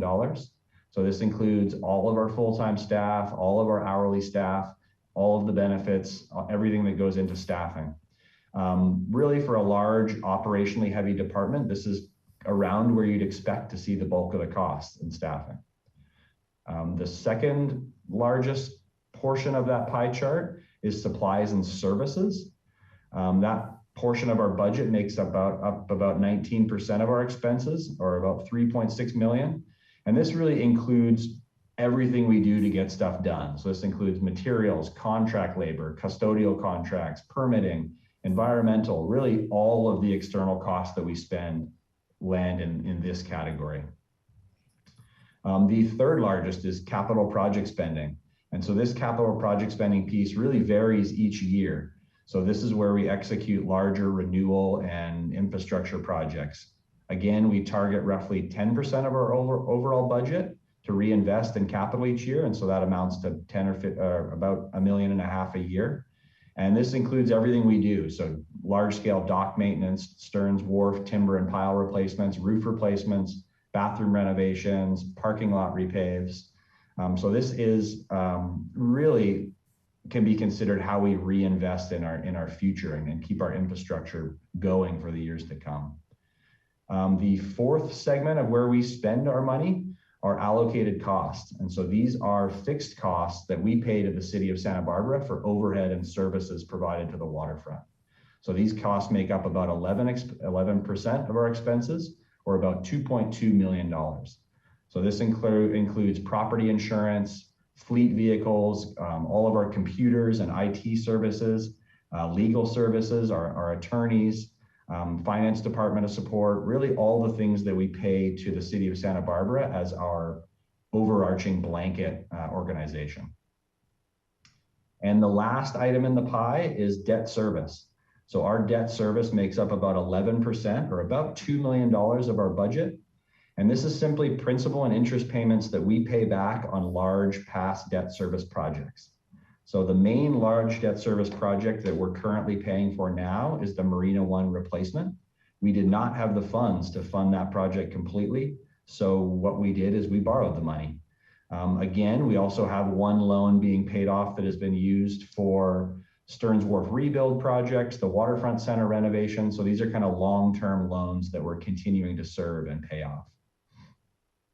Next slide, Angela. All right, so with that high level look at our revenue and expenditure mix, I kind of wanted to show our financial performance over the last few years. So I'm going to talk through these slides a little bit to explain what's going on. So on the slide on the left, the one with the green bars, so the green line represents our revenue in those respective years. The red line represents our expenditures in those respective years. And the green bars represent if we were operating in either a surplus or a deficit. So as you can see in 2019 and 2020, our revenues dipped below our expenditures. And so this was primarily due to COVID. So in these years, we were running an annual deficit. We were spending more money than we were bringing in. A big action you can see in fiscal year 21 is a significant reduction in our expenditures. So as described, these were really solely to do with actions taken to cut expenditures by laying off hourly staff, leaving positions vacant, stopping capital spending. And so times were really dire back then. We took pretty drastic measures and a very conservative approach, really not knowing where our revenues would go. And so in that year in 2021, you show this large decrease in expenditures and a big gap between revenues. And FY22, this current fiscal year, shows kind of a more return to normal, where we're bringing back our critical expenditures to ensure that the waterfront is going where it needs to be, and we're kind of getting that a little bit more back to normal. So again, what should be fully noted here is that our capital program is fully funded by the surplus created by these two lines. So what that means is in fiscal year 19 and 20, we were running at a deficit. Essentially, we could not afford to fund our capital projects. So in years when there is no surplus, we must use reserves to pay for our capital projects or decide to not complete any capital projects at all. This slide on the right with the black bars, this shows our reserve history. And so prior to COVID, we had a pretty healthy reserve, sufficient to fund our capital program if we missed a year, if we didn't have revenues in excess of expenditures. COVID, as you can see, that big dip took a huge bite out of those reserves. So we're now on our way to building back those reserves, largely from the efforts we made in fiscal year 21 to cut our expenditures so heavily. We ran a pretty heavy surplus in FY21, and that money is going to be used to kind of replenish our reserves. So that kind of brings me to the end of this. I hope this helped, and I didn't mean to take up too much time, but I think it was a good time for a high-level overview before we kind of dive into the budget questions and budget, the FY23 budget that's going to be presented to you. So with that, I'm happy to answer any questions on the high level, but knowing that I'm going to turn this over to Mr. Bossy and he'll go into much more detail. Do we have any questions at this time? I'm seeing none, I believe. So let's turn to Mr. Bossy. Okay, next slide, please. So these first two slides you all saw last month. This is our year-end revenue projections at mid-year. We are looking, big picture, we're looking to come in above our revenue targets to the tune of about $111,000. Our hope is that we greatly exceed this. And I see that my internet connection is a little bit funky. We are hoping to greatly exceed this. We've had some really great weather through February and into March. It's unfortunate that no rain is bad for the community, but it does boost sales and activity down at the waterfront. So We'll see where we end up. We are monitoring this on a regular basis, as we always do. So we're looking to come in ahead of our revenue expectations. Next slide, please. As far as our year-end expenditure projections, you also saw this slide. We are looking to come in to the tune of about 96% of our budget expectations, which helps us out as far as savings to the tune of about $670,000. That's what we anticipate at year end, barring any unforeseen large expenditures. Next slide, please. So getting into fiscal year 2023 and our revenue assumptions for that particular year.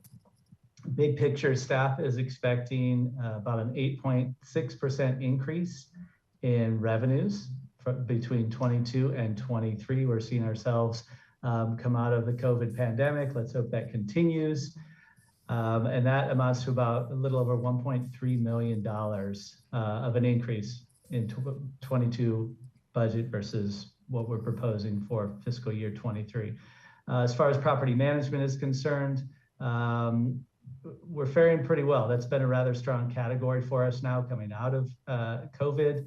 We anticipate a nearly 11% increase in those revenues. That includes a good chunk, about $500,000 from the cruise ship industry.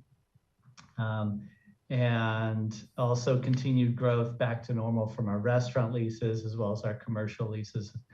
We are anticipating coming in, just for perspective, the last pre-COVID year we had was 19. We're anticipating coming in about 4% above that for fiscal year 23. So we are seeing some growth there, which is good, and we hope that to continue. Parking services has been really resilient through this entire process, and we anticipate that that will continue. Marina management, we anticipate about a 4% increase over fiscal year 22's budget. And that all these numbers you see here include the fee changes that we'll be discussing throughout this discussion. So I want that to be in your minds as well. So these numbers for FY23 include the revenue increases that are a result of the proposed fee changes that we have before you this evening. Next slide, please. So what we're going to do here is there are a number of proposed fee changes, and we're going to go through those. And we've set it up on a number of different slides by category. And I'm just going to run through kind of the overarching idea here. You'll see the proposed fee adjustment on the left, what the fee currently is or cost, and then what we're proposing for fiscal year 23, and then the estimated revenue impact of that change. You'll also see in the next category over when this fee or cost was last changed and what that means on an annual percent increase over those years. So for example, let's just start off. These are our parking fees. Our proposed parking hourly rate is $2.50. Now, currently it's $2. We are proposing a 50% increase to $2.50. That would net us about $520,000, we estimate. The last time our fee was changed was in our hourly parking rate was changed was back in 2009. So if you spread that out from 2009, that's a little under 2%. It's 1.8% per year increase. Keep in mind that hourly parking rates aren't something you can necessarily change every year. Well, you could, it would just be very confusing. If you have a 3% increase in 1 year, you're looking at, you'd go from $2 to $2.03. That creates a whole lot of confusion with people. How do they pay that at the station and things like that? So what we try and do is spread that out a little bit more. We don't want to make it 14 years like this particular time. We'd like to do that in more regular intervals going forward. That then trickles down to the non-surrender ticket fee. And that's basically when somebody shows up and does not have their ticket with them. Or they were out at one of our Luke stations in one of our outer lots and can't find the slip that the Luke machine generated for them. So the current program with that, or cost for that, is $20. We're proposing raising that to $45. That hasn't been changed in over 20 years. And if you spread that out, that's about a 5% increase. That's 20 to 45 does appear to be a big increase. And one of the reasons we're doing this is there are regular abuses, especially in the Harbor Main parking lot, where people will come in, they'll take their ticket, they will leave multiple days later, and instead of, right now our maximum daily is $12. So instead of, if you stay there 3 days paying 36, they will say, I can't find my ticket. And so they get charged 20. So they basically just made $16 or saved $16. It's such a problem that we would like to change that. And that $45, when you raise the hourly rate to $2.50, that maximum hourly in our lots would be $15. So it's 3 times the daily rate. That's where that 45 comes from. Similarly, we are required by the California Coastal Commission to have a higher rate at Stearns Wharf.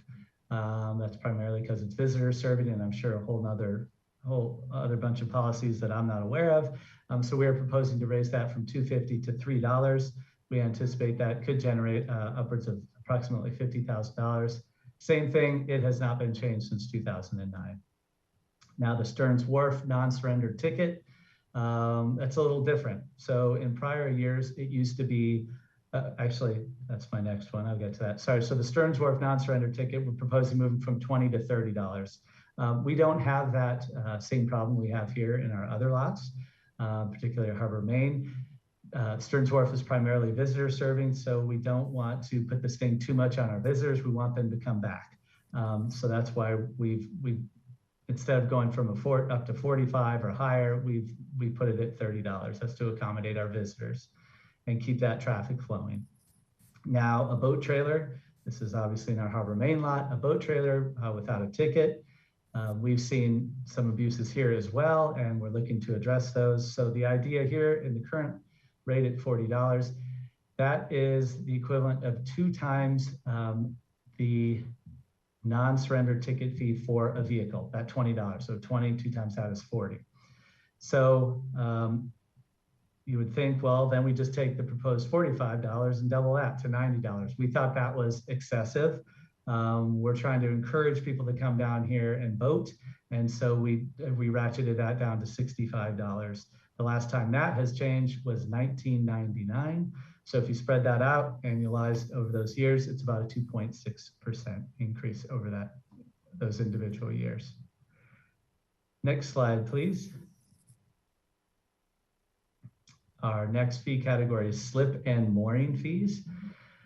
We are proposing a 5% slip fee increase for the monthly slip permit fee.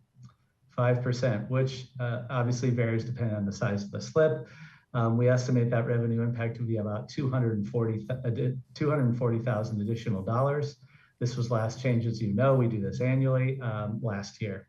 And again, that's a 5% increase. Similarly, that would trickle down to the monthly liveaboard fee, as it would the commercial fishing slips. So those all go in tandem together. Some of our other fees that we're proposing to change are late fee for slip permit payments. So that's monthly. If you are late, you are charged $35. And just to reiterate, you've seen this before when we have unfortunate situations where we're removing a slip permit. Your slip fee is due the 1st. It is technically late on the 2nd. We give folks until the 15th to pay that fee. We write them a number of letters. We also routinely reach out and contact them by phone just to make sure they're aware of the situation. And the idea here is to change that. Again, it's been like that for over 20 years. We'd like to move that up to $50 with the idea that it's more of an incentive to pay on time.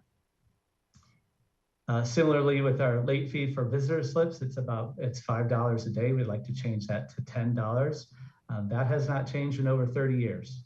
So, a big part of our process is we're going to be coming back to you more often with changes and not wait so long. Next on the list is our skiff row permit. And that's right down here below our offices. That is currently $200 per year. And we are proposing to change that to $250 a year. That has not been changed in over 10 years. And if you move that out over the years, that's about a 2.25% increase annually. The next two items, the Marina Gate Key, the card, moving it from $7 to $10, and then next the key fob, moving it from $12 to $15. That's what we pay the manufacturer. So when we order these, they're now going to be $10 and $15. So that's just a cost that we incur to purchase them. Then we turn around to when people purchase those. It just covers the cost. Next on the list is our add spouse or new boat in slip permit. That's currently $50. We would like to change that to $75. That's a cost covering measure for the staff time that's involved, things with measuring boats, taking in the paperwork, sending back the paperwork, talking with people, walking them through this process. So that's a cost cover for us. Lastly, on this particular slide is our cruise ship passenger fee.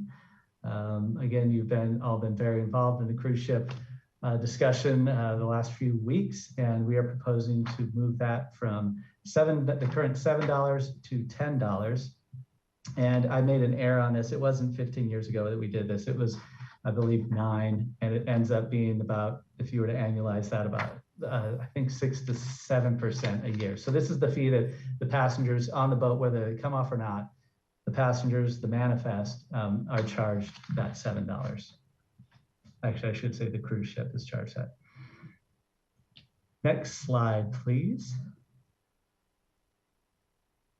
So here are some of our miscellaneous fees. First on the list is our Catamaran Beach permit fee. And that's out here between the yacht club and the beach space between the yacht club and more formerly Ledbetter Beach. We are proposing to raise that from $200 to $250. And the estimated revenue impact is an additional $1,500. That has not changed in over 30 years. There's nobody in this office that has ever seen that fee changed. That equates to about approximately a 1% change per year over that time period. Similarly, with our West Beach outrigger permit, we are proposing, these are the individual outriggers that you'll see over on West Beach on the sand. We're proposing to raise that from $275 to $300. The revenue impact of that change is about $1,250. This was last changed, I believe, 3 years ago, and it equates to about a 3% increase per year. Now, also on the outrigger front are the rack permits, and these are generally reserved for clubs, and we sell out on these. We sell it on both the individual outriggers as well as the rack permits, and they're currently, each rack holds 8 outriggers, and they currently go for $1,200 a year, and we're proposing to raise that to $1,500 per year. That equates to about $1,800 additional dollars in revenue and about a 7.5% increase over those few years. I should also let you know that our bike locker fee, which we are fully subscribed, we actually have a waiting list for that. It's currently $100 and has been that way for over 10 years. We would like to raise that to $125. And this is one of the few fees that is prorated. So if somebody leaves in April and we take the next person on the list, they will only pay the equivalent amount from April on out. They don't have to pay the entire fee. But we're excited that we're full, and we're always looking for possible opportunities to expand that program. And next slide, please. This is also something that you folks have been very involved with, especially our subcommittee that was charged with looking into this issue of slip transfer fees. And here is kind of a summary of how this works out from our 20-footers to everything over 60 feet. And you'll see on a number of these, our smaller vessels, you'll see a decrease in that slip transfer permit fee, going as high as 7.1 for certain slip lengths. And then on the opposite end, the larger vessels paying a larger rate. For instance, in this example, 60 footers and above, about a 7.1% increase. And this was all discussed with you and the commission and the subcommittee for many, many months. So I know you're all familiar with this, probably more familiar than I am. Next slide, please. So again, including all those fees as proposed, this is where we end up. Coming back to this chart, this spreadsheet of coming in about an 8.6% increase in revenues for fiscal year 23 over the budget for fiscal year 2022. I can take questions at this time. We can wait till the end. Game for anything that the commissioners would desire. I think the best thing to do is to take questions at this time. And what I'd like to suggest is we start to with the first slide of this list of proposed increases and take each slide one at a time with commissioner questions. And then once we're through with commissioner questions with respect to these items, we would return to the remainder of your presentation and then take public comment. Sounds good. Okay, if we could start with B on our agenda. It would be the parking fee slide. Is our first one. I think it's about 4 or 5 back in Ms. Rodriguez. There we go. Okay, parking fees. Happy to answer any questions on these. Seth Anderson. Thank you. Yeah, in regards to the parking tickets, is that something that the waterfront receives the revenue for, or is it the city that receives the revenue for when they actually issue tickets? Okay, so nomenclature here. This is not an issued ticket, a citation. This is when you come into Harbor, Maine, you pull a ticket from the ticket spitter. Or when you're out at the outer lots with the Luke system, it provides you punch in your information, do your card, it spits out a ticket for you that you then put on your dashboard. So that's what I mean by ticket. This is not citation driven. Sorry, I do understand that. I guess this is not, I guess my question isn't directly for this slide, but I thought it was somewhat appropriate to ask it in regards to parking. That's a great question. And just to follow up on that, no, great question. So what we do, our parking staff is delegated to provide, I always forget, we don't call them tickets, but basically they are allowed to go out and write those up for folks in the lot who didn't pay or have expired and things like that. We are very generous with those in the sense that we provide people, I believe now it's 21 days to pay those. So it would start off $22, and then after 21 days, if you haven't paid that, it goes up, it gets then gets sent to the police department. I believe they add on an additional $20. So we receive a small portion of it. It's not something we like to do, but it's something that we have to do to monitor our parking lots. Because I park in one of the parking lots almost daily, and I see someone out there very frequently issuing tickets, which is, I'm not saying that they shouldn't be. I'm just curious, where is that money coming to the harbor, or is it going to the city? Have we looked into it worth like the harbor having their own patrol so they can get the ticket fees versus it going to the city? Good question. So when our parking staff, our parking lot monitors go out and check that, we do receive a portion of those notices, those fee notices. I believe we received the entire 22. However, after that 3 weeks, once it gets kicked up to the police department, we get a much smaller chunk, and the state and everybody else hops in and starts taking a portion of that. So we also have our Harbor Patrol officers. They occasionally write tickets as well, and theirs go directly to the police department in that sense. They are law enforcement. So it's not a big chunk of that. But we do have folks out there. Again, we're very gracious in how long we, if people have an issue with it, oftentimes, especially in our outer lots, somebody doesn't put the stub on their dashboard. They come back, there's a fee collection notice on their windshield. they can come up, they can grab one of our folks out there and they can say, hey, I'm sorry, here's proof that I paid. I just put it in my pocket. I didn't realize I was supposed to put it on my dashboard, and we will dismiss that site. That happens daily. So we are very gracious. We want people to come back. We don't want to ruin their day. I mean, we want them to come back, and that's why we have that customer service embedded in our program. And sorry, not to put you on the spot, but do you know approximately how much revenue is generated from the tickets? Not offhand. Okay. I do not. I can look into that too for you. Thank you. That's all from me. Thank you. Betsy Kramer. Yeah, hi. I realize this is for questions, not for comments. So my question is, have you also figured out what the estimated revenue impact would be if instead of doing this equivalent annual % increase, you did either a CPI, annual CPI from last year to this year, or a flat 5%?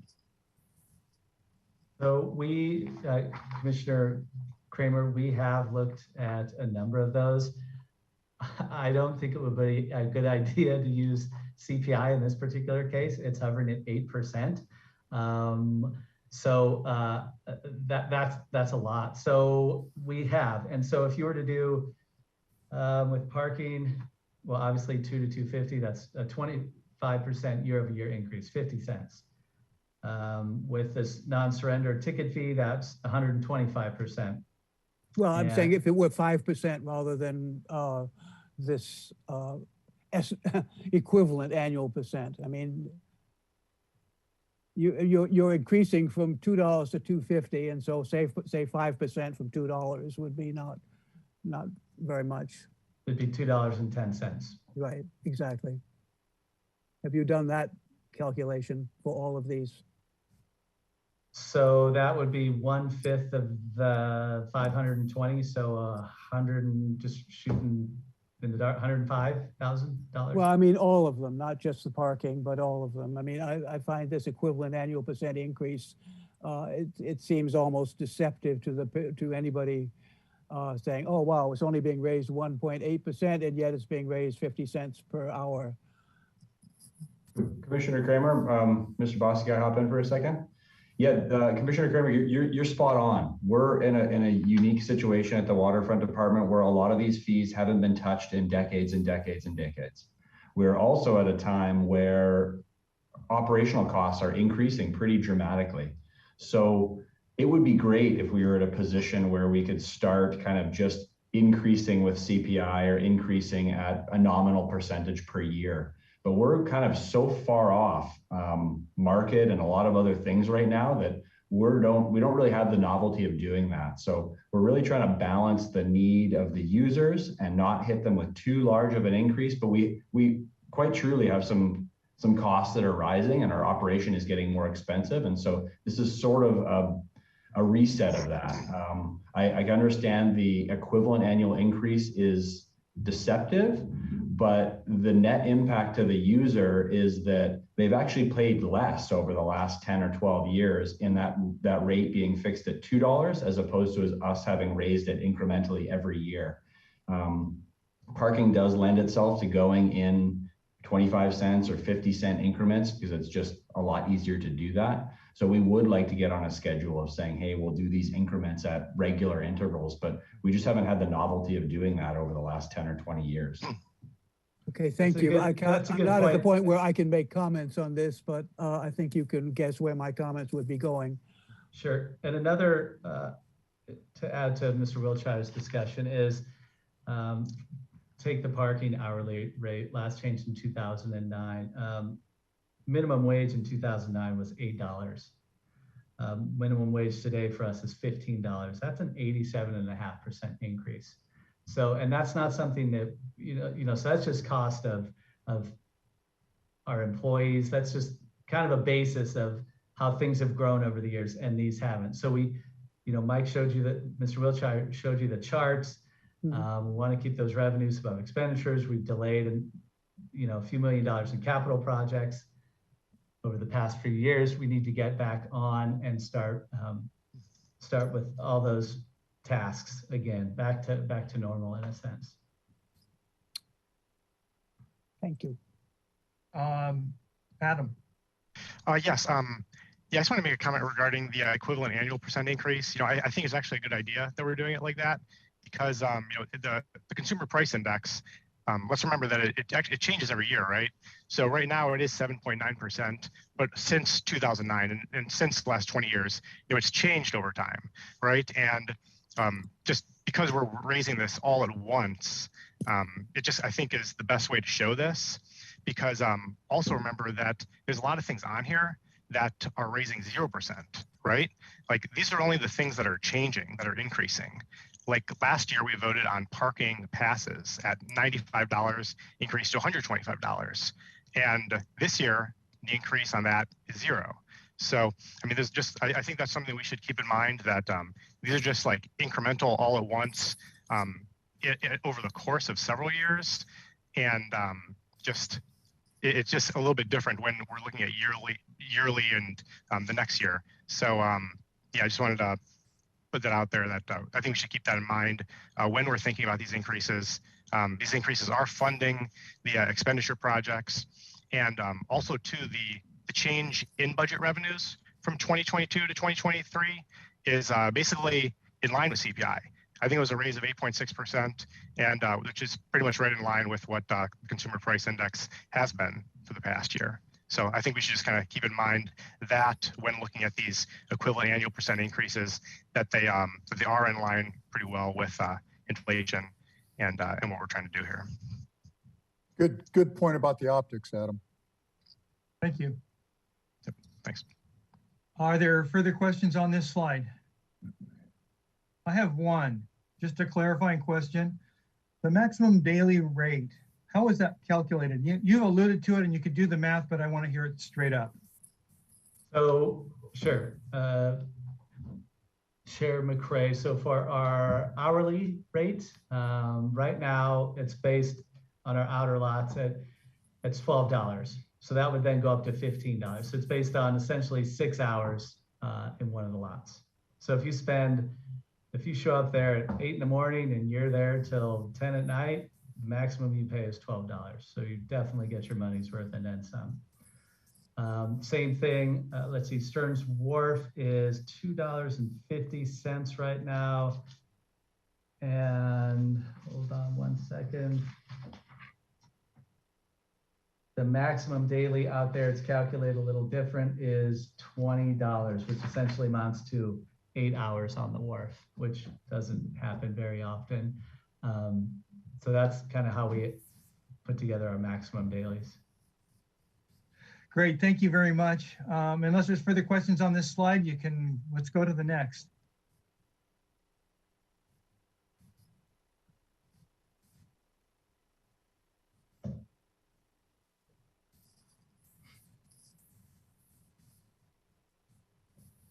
All right, Michael Nelson.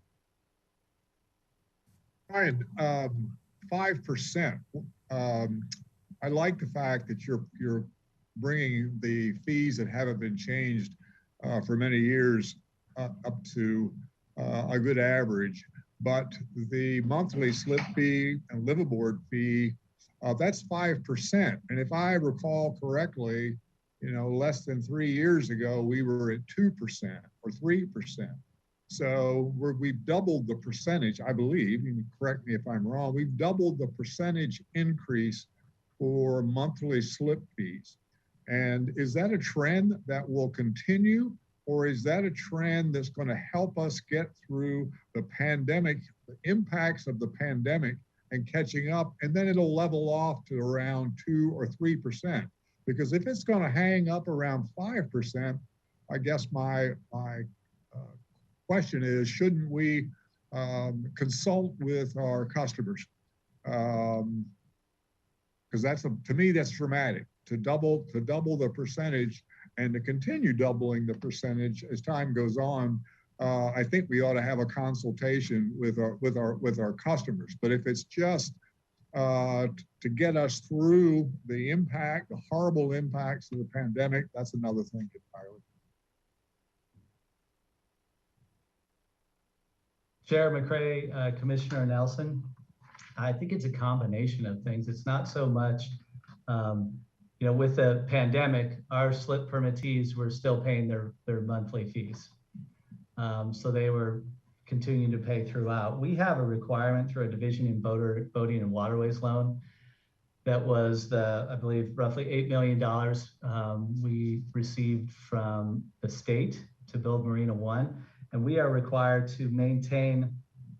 to adjust our rates as necessary, and they shall not be less than the equivalent percentage change over the 12 preceding months in CPI index. So we've been going with 2% for many, many years. And, you know, for many years, it would be a little above 2%, a little below 2%. And it kind of hovered, it was appropriate.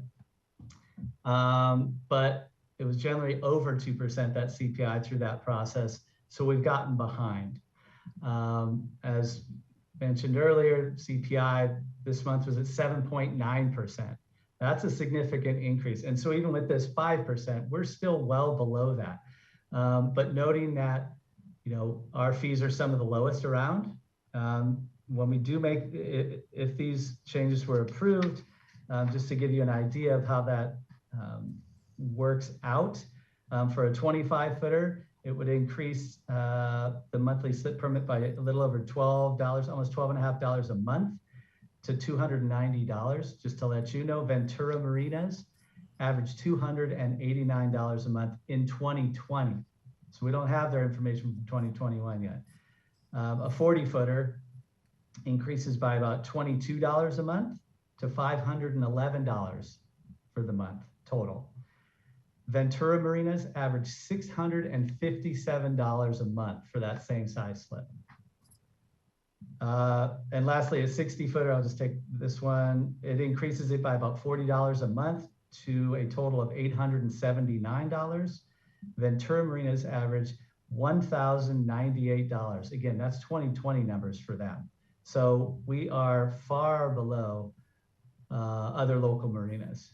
So I think it's also in order to maintain our infrastructure and keep the place to what we all believe it should be. This is kind of part of that process. Thank you. One further question. Is there a way to take, I've looked at that spreadsheet you do for the 18 marinas, both private and public and all of that. To be honest with you, I couldn't draw the conclusions you just drew. I mean, I guess I'm wondering if there was a way to make that point with a narrative that we are in fact one of the lowest, the lowest ports or lowest marinas, in Southern California or central and Southern California. Right. And that the average is X and we are at Y, because to me, that's a very, very convincing way to address doubling the percentage of the fee. Right. No, that's a good idea. Yeah. It's just a matter of diving in there and pulling those figures out. And, they have different, it may be a 20, they do it a little differently on occasion, but you can pretty much draw parallels. You can draw parallels between the various marinas, but that's a good point. Thank you. Further questions? All right, go ahead. Sorry, John, I've got one. Stedman? Sorry. On the, sorry, my hand wasn't able to raise, but on the cruise ship passenger fee, I'd love to get a little more color on that. Is $10 per person industry norm? Do the cruise ships maybe have a higher appetite for more on that fee? Does it change any cruise ship decisions to not come here on that fee? How did we get to 10, I guess? Mr. Chair, Commissioner Anderson, that's a good question. We are very different, I should say, than most of the ports that cruise ships come to. A lot of them, the ships just pull right in and the people disembark. Consequently, their fees are lower. With ours, they have to be tendered in. So it's a bit more work on their end. It's a bit more work on our end. But they generally average between $7 and $10. I believe the only other two who do it are Catalina and I think maybe Monterey. And I think one has 7 and one had 10. I'm looking for so many figures. Looking for my figures here. But that would then put us with those 3 on the higher end. We do a good job of working with the cruise ship industry. So we're cognizant that major changes could impact them. We don't want to lose this revenue source. So we're very conscious of moving things forward like this with them. And Mr. Boss, if I hop in for a minute, Commissioner Anderson, there's a little bit of trial and error here too. And so we've had that fee similar for quite a while. And so it's nice. This is a fee that goes outside of the community. If we have an agreement that cruise ships are coming, it'd be nice to kind of maximize that fee. So if we have enough cruise ships coming a year, we feel happy with the amount. I feel a good way to do that is use economics of supply and demand. So it seems like the cruise lines do have a pretty pent up interest in coming to Santa Barbara. We've established ourselves as a pretty premier location. So it'd be nice to slowly ratchet those fees up over time and use economics to drive the amount of ships that come here as opposed to just arbitrarily picking a number. And so if we can continue to increase that fee before we actually empirically see them tapering off, I think that's what we're kind of testing right now. Yeah, absolutely. I'd be interested to see, I'm sure you guys have already gotten a feel from them on, have you talked to them about raising it to 10 already? No, this is a proposed fee increase to yourselves, Harbor Commission and Council. So we haven't agreed on this. This will go into effect on July 1st if yourselves and Council approve it. And so we were waiting to notify them until you as a commission and Council weigh on it. Okay, thank you. Thank you. John. You're still there. Yes. Thank you very much, Chair McCray. Brian, so if you take the case of a 35 footer, right? Slip fee, 35-foot slip fee, where we have increased it by 5%, or we're proposing to increase it by 5%, but at the same time, we're proposing to decrease it by 2.4%. Right? Are those numbers parallel numbers for a net 2.6? You're looking at me with consternation. No. I think can you reconcile those two concepts for me? Sure, they're two totally separate concepts. Real quick. Can I just make a quick thing? Just to interject here.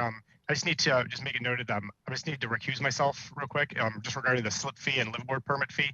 Just as a conflict of interest that I'm a slip fee holder and a liveaboard permit holder. So I'm just gonna just mute myself and turn my camera off, and I'll be back on when we go to the next item. So thanks. Thank you. Okay, so they're two totally separate. I think what's happening here is the slip permit transfer fee is that's one of the things that's completely separate. So that is a 35 footer, you're right, that would be a reduction. Okay, so the slip permit transfer fee, we're proposing to reduce that by 5%. No. Or excuse me, by 2.4%. I don't have that slide, hold on. That slide is. I think it's 2.4%. A 35 footer, yeah. So Commissioner Stedman, the slip permit transfer fee adjustments came solely from the work that was done by the slip transfer subcommittee over the past 18 months. So it's kind of this 3-year staggered approach to reduce the slip transfer fees on smaller slips and increase them on larger slips. And so that's sort of moving in that direction. This one, the 5% increase is the monthly slip fee. Right. Okay. Right. I just wanted to make that clear to everyone who's following along here, including myself. So I appreciate that, Brian and Director Wiltshire. Thank you. All right. I'm looking for further questions on this slide. Seeing none, let's take a look at the next one.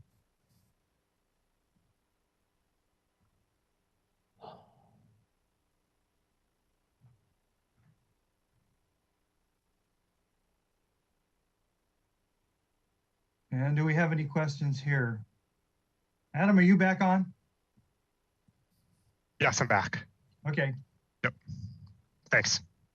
I guess my only question would be, is it worth building more bike lockers? If there's such a demand for them, could we generate more revenue for the harbor if we had more lockers, or is there no space to put them? Mr. Chair, Commissioner Anderson, we're always looking for places to put more lockers. We don't build these. These are supplied by the city. I mean, we have to pay for them. But they're a plastic, a composite. You'll see them out there. Well, hopefully you won't see them out there. We try to disguise them so, you know, they look good. But we are constantly looking for additional locations for those. This is not a big revenue generator, even if, well, here, I'll give you an idea. We have, oh boy, I think maybe we have 15 or 20 of these. So a $25 increase per, it doesn't generate a lot of money, but it's more for, you know, we've had some issues with them being not used what they're supposed to be used for. And we think maybe a little change in the structure for what it requires staff to deal with would assist with that. So it's not a huge revenue generator, but it's like everything, you know, things go up over time, except for some of our slip permit transfer fees, which are going down over time, but it's a different story. Okay, thanks. All right. Further questions? All right, I'm seeing no hands, so let's go ahead and move on to the next slide, which I believe is the last one in this series. Mm-hmm. Okay. Kind of dug into, let's see, dug into this slightly on the last slide, so I'm looking for hands. All right, Michael Nelson. Having spent a fair amount of time on the slip transfer fee issue, and recognizing some of the comments that we're still getting on the issue, it was our intention to basically deal with or deal more fairly or equitably with the transfer fees for big boats and little boats. It was out of balance. Even though the waterfront department had been working on it, it still existed. But we went about it in a different way this time. And the idea was that everybody pays the same percentage of value. And that's what we're working for. And that we are departing from this 20-foot slip cost this, 28-foot slip cost that, 45-foot slip cost this. And what we're trying to do is bring it down to a percentage of value. I think people would understand and appreciate the fact that the owner of a 25-foot boat is going to pay the same percentage as the owner of a 50-foot boat in value. And I wonder when we're going to put that into our discussion as opposed to jamming it into the old way of doing business. Because that was the big shift, policy shift, was from, you know, using a per foot rate, in fact, to a percentage rate that was spread equally across all boats. That's a pretty big, broad question, and I would give staff an out if they want to take it. No, I'm happy to answer that. This was a long process, and I commend the members of the slip transfer subcommittee. They dug into essentially everything to do with it. We started a process less informed and ended it very, very, very informed. This was an action to move in that direction in the near term. There was some desire to move in that direction. The slip transfer subcommittee didn't have all the answers, but they knew the direction to go. And so this is a nod towards that. Staff produced what was kind of a 3 to 5 year phase in, where those that saw slip transfer fee reductions would see them sooner, kind of in the first 3 years. And those that felt the hurt, where the slip transfer fees continued to increase, would be feathered in over a longer period of time. So it kind of benefited both groups in the time that it was implemented. And so, yes, I agree that it seems like there is still some work to do.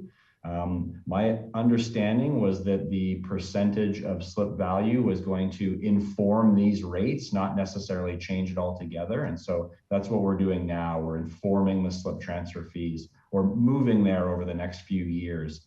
And during that period of time, getting to the point of how we're going to evaluate what's paid for slip permit transfers, how we're going to account for that. And so there is still some work to be done, but this was a short-term action to move in that direction. Okay. Great, thank you very much. And go ahead, John. Yeah, I mean, I tend to agree with Merritt. I mean, this may not be the, we're landed on this particular slide right now, but we're not trying to conduct a, a subcommittee meeting, a spontaneous subcommittee meeting. But the comments that Commissioner Nelson has made and Director Wiltshire are all, I think, within the right framework for what, the journey that we undertook and that we're still traveling right now. Great, thank you very much. Are there further clarifying questions on this particular slide? Are there things that we don't quite understand in this? All right, great. I think there actually is one more slide. I lost track. So if there is, please bring it up. That was actually it. So we went back to this one, so we can go to the next slide, which is moving us into expenditures, I believe.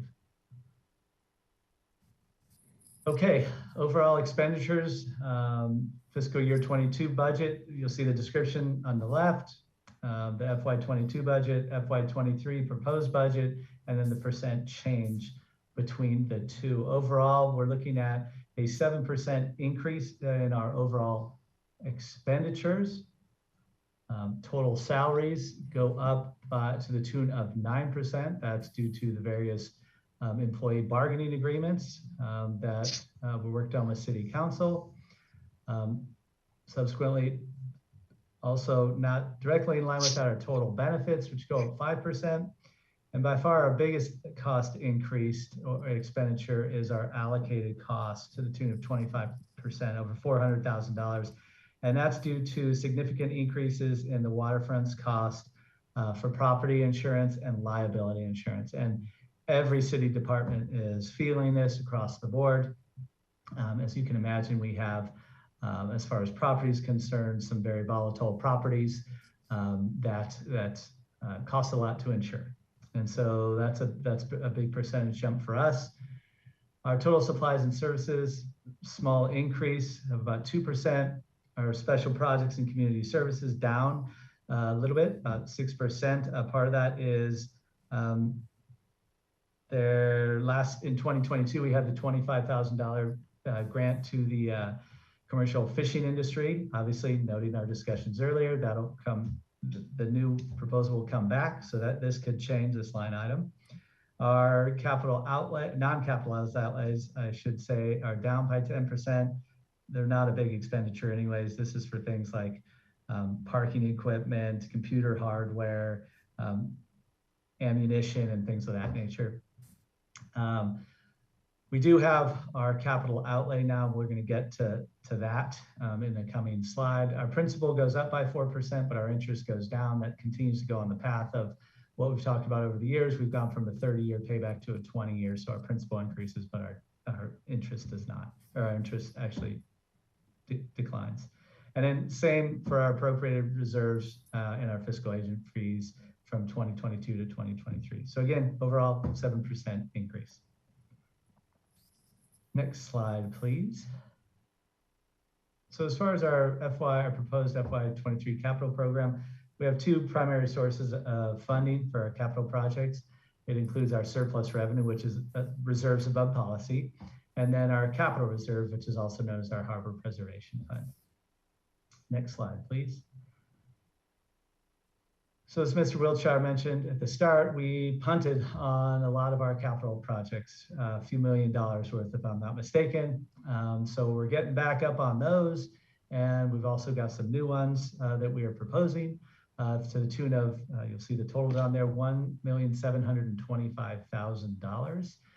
Two side projects that come from a different pool of money are interior harbor dredging.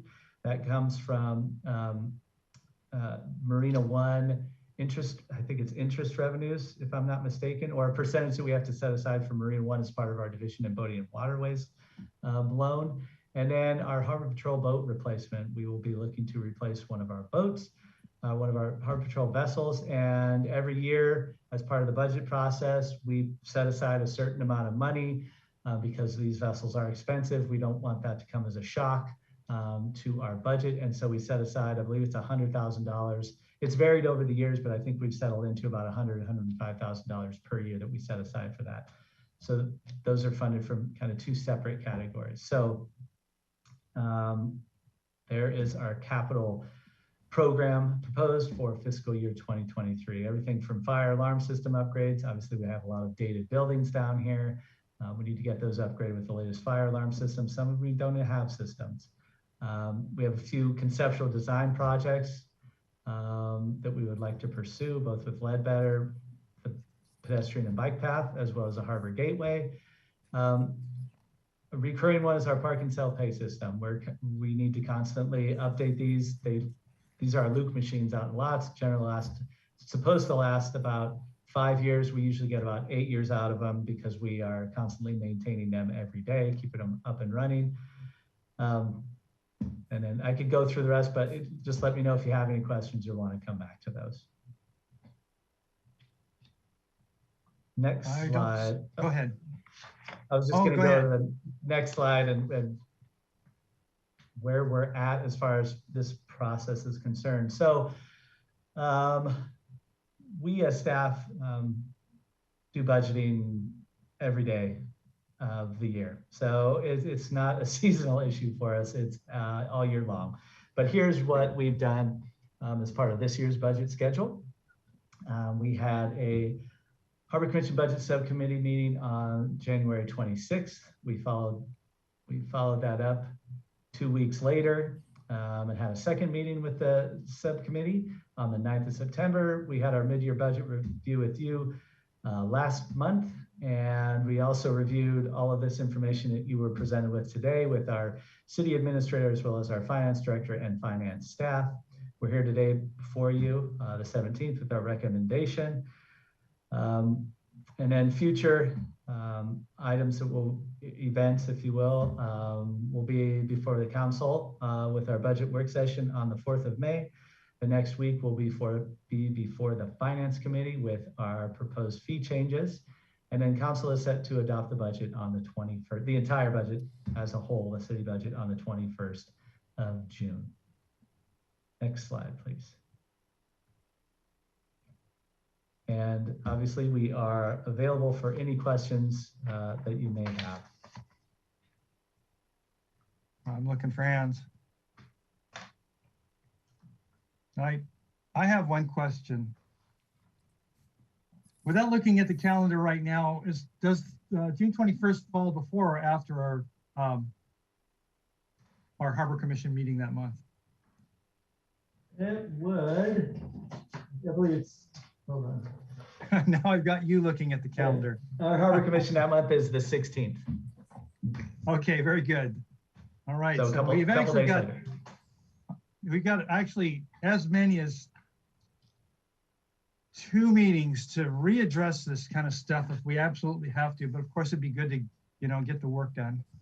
Are there any other further questions before I go to public comment? All right. Public comment it is on this particular agenda item. At this time, there isn't anyone from the public with their hand raised, but if anyone would like to speak, they can indicate that by clicking the raise their hand icon, and I will call on them. And there are still no hands. All right. Is there further We just got one. Sorry. Okay. Mr. William Nash, I'm going to call on you, and you may unmute yourself and begin speaking. I think one of the takeaways from the presentation here is that with some of these increases, it shows an under-reliance on the city's behalf on parking fees and a seemingly very long time in which these fees haven't been raised. And I think I would, in fact, encourage the Waterfront Department, Harbor Commission, and eventually City Council to maybe even go a little bit further than they have on the parking fees, based on the length of time. And I think really from the quote unquote high level presentation showing the various pie charts, that the percentage of the waterfront's budget is perhaps too low and under relying on what could be a better source of income with respect to parking. And so that's point number one. Point number two is my understanding with regard to the slip transfer fee was that there was a move to go to a percentage-based system. And I think that should happen. I think you guys need to provide some relief to the slip holders that's, real and measurable situation, because it's just frankly too high. And, you've got to do something about this. But in any event, I do think that the Waterfront Department, going back to the parking, really ought to look harder at perhaps raising more revenue from parking fees and from the cruise ship fees. It seems like maybe too little amount of money being sought per head from cruise ship folks. So in any event, I think those are good areas to look into. Thank you.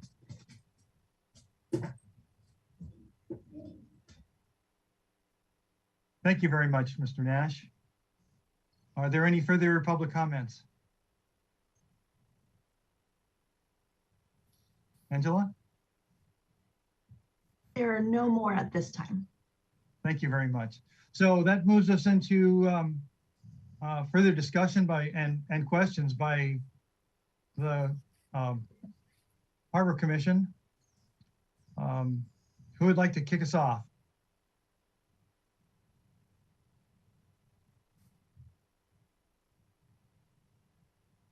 Michael Nelson. I'd like to ask a question of the budget subcommittee. I would like their overall impressions on the challenge this budget year presented to us. Obviously, I didn't go into it as deeply as perhaps I should have, but I know that Betsy and Seth and Adam did. So I'm just sort of looking for their observations on this budget. Real quick, if I may, just to clarify, it was just Commissioner Kramer and just Commissioner Stanwyck at the time of those meetings, and then Commissioner Anderson was appointed. Yeah, just I just wanted to, what the subcommittee's comments were as a result of their deep dive. Sure. Yeah, I could take that. Yeah, we met twice in February just to go over the budget, the revenues and expenditures, and yeah, it was definitely challenging due to the just the discrepancies of the last 2 years. They were not the same as usual due to the pandemic and everything. But we looked at the consumer price index. We looked at when the fees were raised last, and those really were some of the deciding factors in looking at everything. And also too, like I was saying earlier, I mean, like as precedents, like there is things like the parking pass, right? I mean, there's a lot of things that are being raised at 0% that we didn't put on because there's no action for those. They're staying what they are, and that was one thing we discussed along with consumer price index, and just the fact that we have the capital expenditures, right?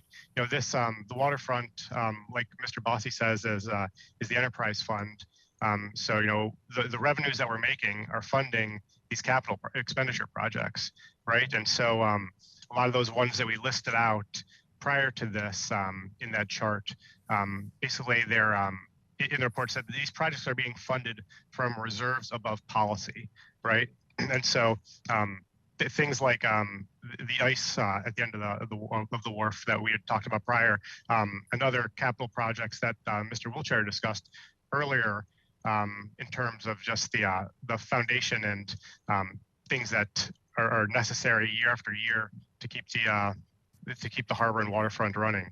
So I mean, yeah, we discussed those, and yeah, and I think one of the other things was just the overall the budget revenues increasing at a reasonable rate. That was kind of my opinion on that from 2022 to 2023, in line with the consumer price index. And just once again, I'm just pointing to the consumer price index too, because you know, when we vote on the annual rent adjustments for a lot of the leaseholders, we're voting on the cost of living increases based on the CPI. So that's just one thing to keep in mind. So yeah, that was kind of my take on the budget subcommittee meetings that we had in February. Great, thank you.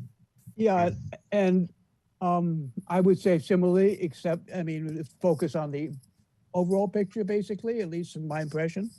And as usual, I'm pretty much opposed to increases just for the sake of increases.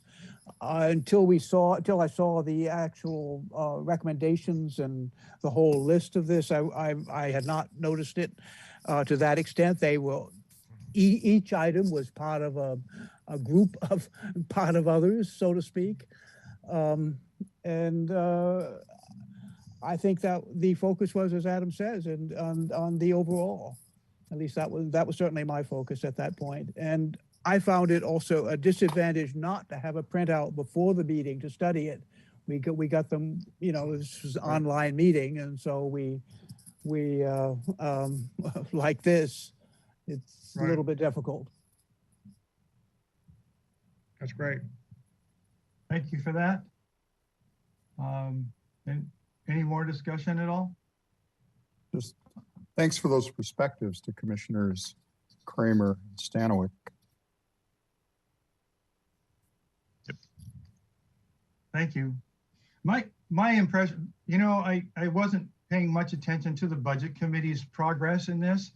And my impression initially was that these are some pretty steep increases. I'm glad I got a chance to understand them better through this and Mr. Bossi's detailed description of the rationale behind each one of the increases. And actually, now that I look at them and understand them, I can see where he's coming from. But the one thing that I'm really concerned about is that we would potentially ramp up downward pressure on public visitation and use of the harbor before actually seeing that that use had come back up after COVID. To my mind, it might be worth easing back on the throttle just a bit, just to get our feet back underneath us here with respect to what we would have normally seen as far as revenues, both from parking and tenant rents, had we not had COVID.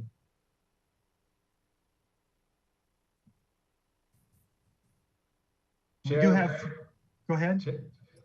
Chair McCray, if I can, if I understand your comment, part of that would be parking, correct? The 2 to 250?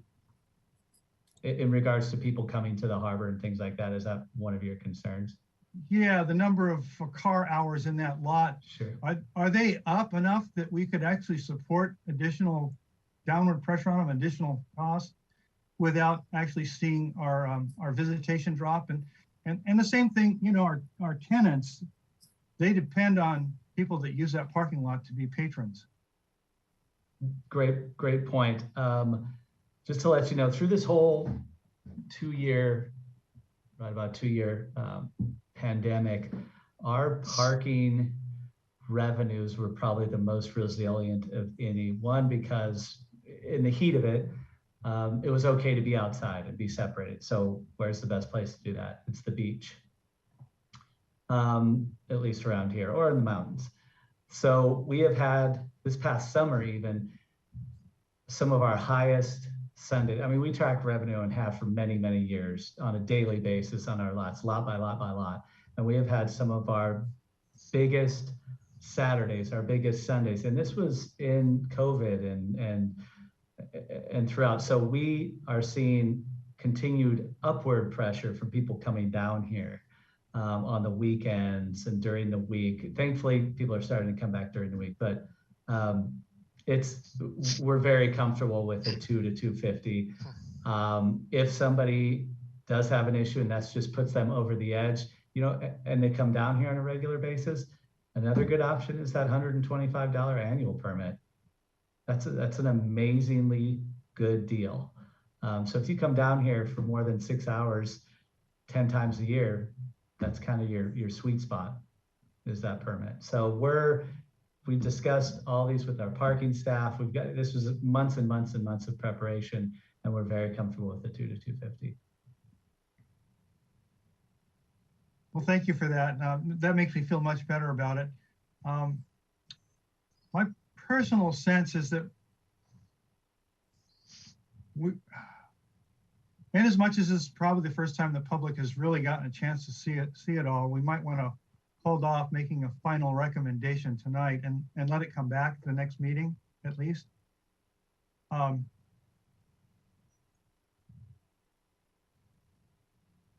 But if somebody wanted to make a motion. And I want to make a comment, actually. Barrett? Yes. I want to make a comment. Yeah, I think that might be a good idea to hold off until the next meeting. But I'm also concerned that, for instance, and I don't think I'll vote for it on the basis of this concern, is that there seems to be more of a support for visitors as opposed to locals. And for instance, the Stearns Wharf parking rate is less than what, I mean, the rendered ticket would be less than what it would be for the main parking lot, which is mostly local. I'm also concerned about the large increase for the paddlers and for the catamarans and so forth on Ledbetter. Just because the fee has not been raised for years does not say to me it should be a major jump. Each year we've gone through the budget. And each year we've agreed upon no changes in the past. I just don't get why there should be this bigger change. And so I would vote against it at this point. Well, very good. You might consider, we do have the option, it seldom happens with our group, but we do have the option to propose amendments or even propose changes that could be analyzed.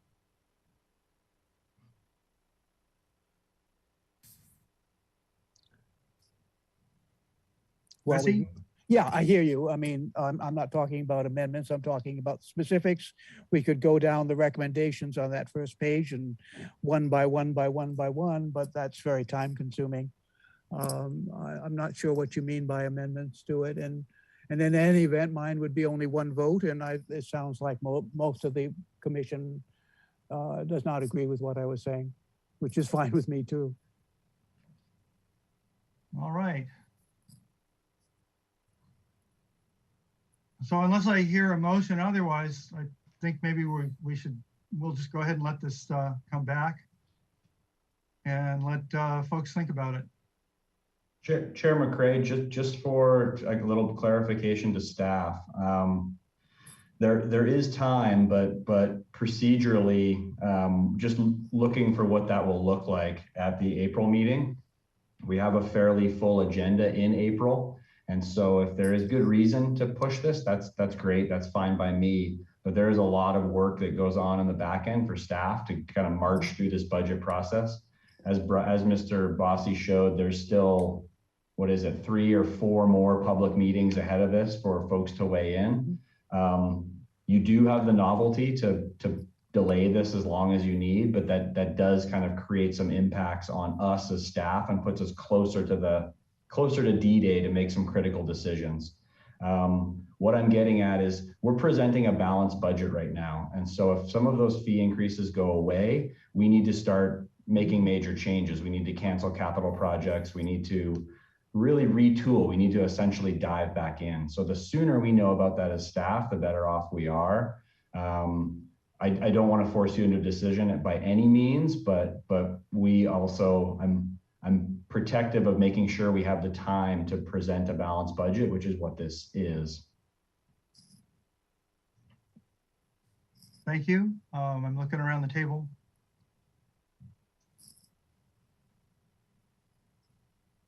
Looks like we're on to the next agenda item then.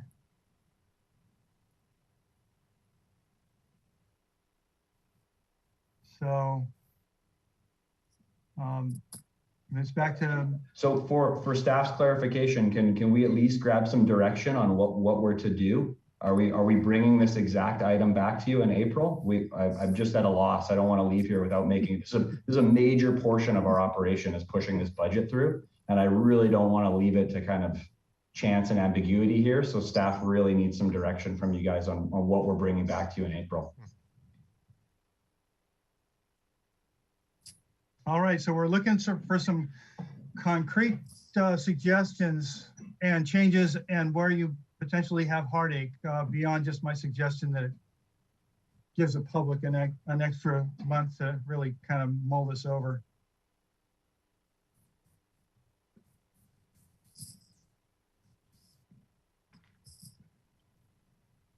John.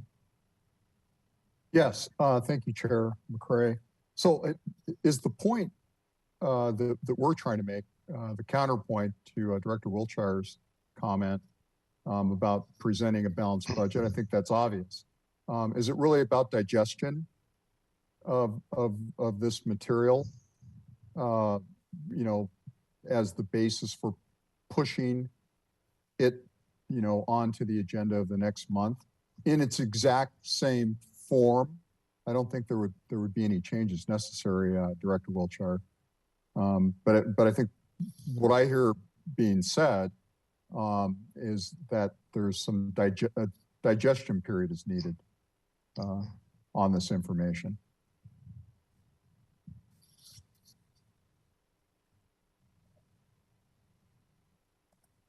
All right, so I guess my suggestion would be to the commissioners individually, if you have something that you think you would potentially offer as a change to what you see here, that you get it to staff sometime between the meetings, so they at least have a chance to kind of do run the numbers for you, so that we have something to think about next month. It's an option rather than just seeing this back again and trying to do it all in the meeting.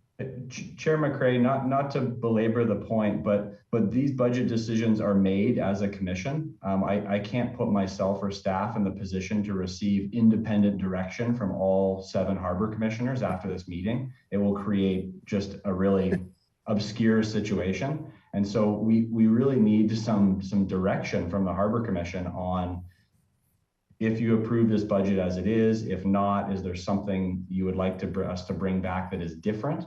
I understand the concept of everybody reaching out to me personally after this, but this is really a commission decision, not an individual Harbor commissioner decision.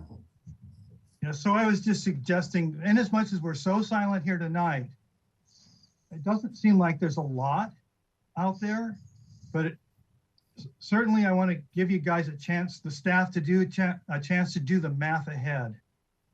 If there is something, I'm certainly hoping that you won't hear from more than like one commissioner on one thing, because we're being so silent tonight, unless somebody wants to speak up.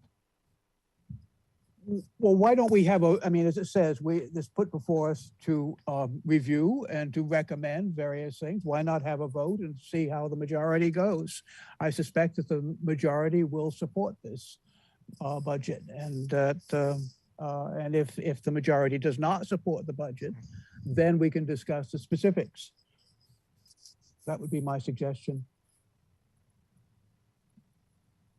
Okay, I'll look around the table once more. I think that's a good suggestion, Commissioner Kramer. If I can add though to that, just due to certain issues on there, like the B, C, and S, I would just have to abstain from those. So if we can possibly break those into 2 separate votes, where we vote on those issues and then the rest, then I'd be able to participate in the vote. Yes. This is Sarah Connect, Assistant City Attorney. I just wanted to reiterate what I think Commissioner Anderson just said about recusing himself from the vote. I was going to suggest if you did want to continue it, you would need a motion and a second to continue it at the very least. And if you did want to make a motion to at least see if you could get some motion to approve it as proposed, staff recommendation, then in order for Commissioner Anderson to be able to vote, you would need to take 2 votes. And I think because he, as I understand it, is a slip holder and a livable board slip holder, you would need to pull out recommendations B, C, I, L, and S, because those are the specific recommendations that deal with slip permits and liveaboard permits. So at the very least, you'd need to take 2 actions, one on the remainder of the items and one on those items. Thank you. Thank you, Ms. Connect. And that would also, so that would be Commissioner Stanwyck and I believe Commissioner Hanrahan as well in the same boat, if you will. Okay, I apologize for getting the names confused. No, you got it.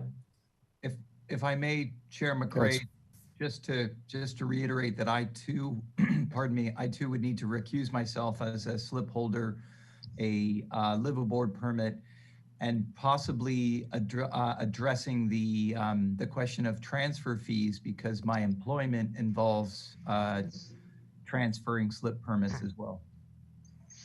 Oh, I had included recommendation S, which includes the transfer fees. So I'm assuming those apply to all slip permittees as well. So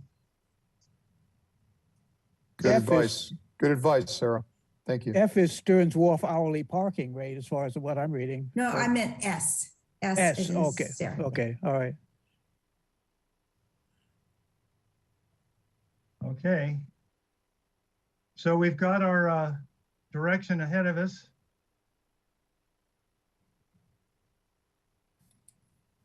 I don't see anybody willing to make a motion.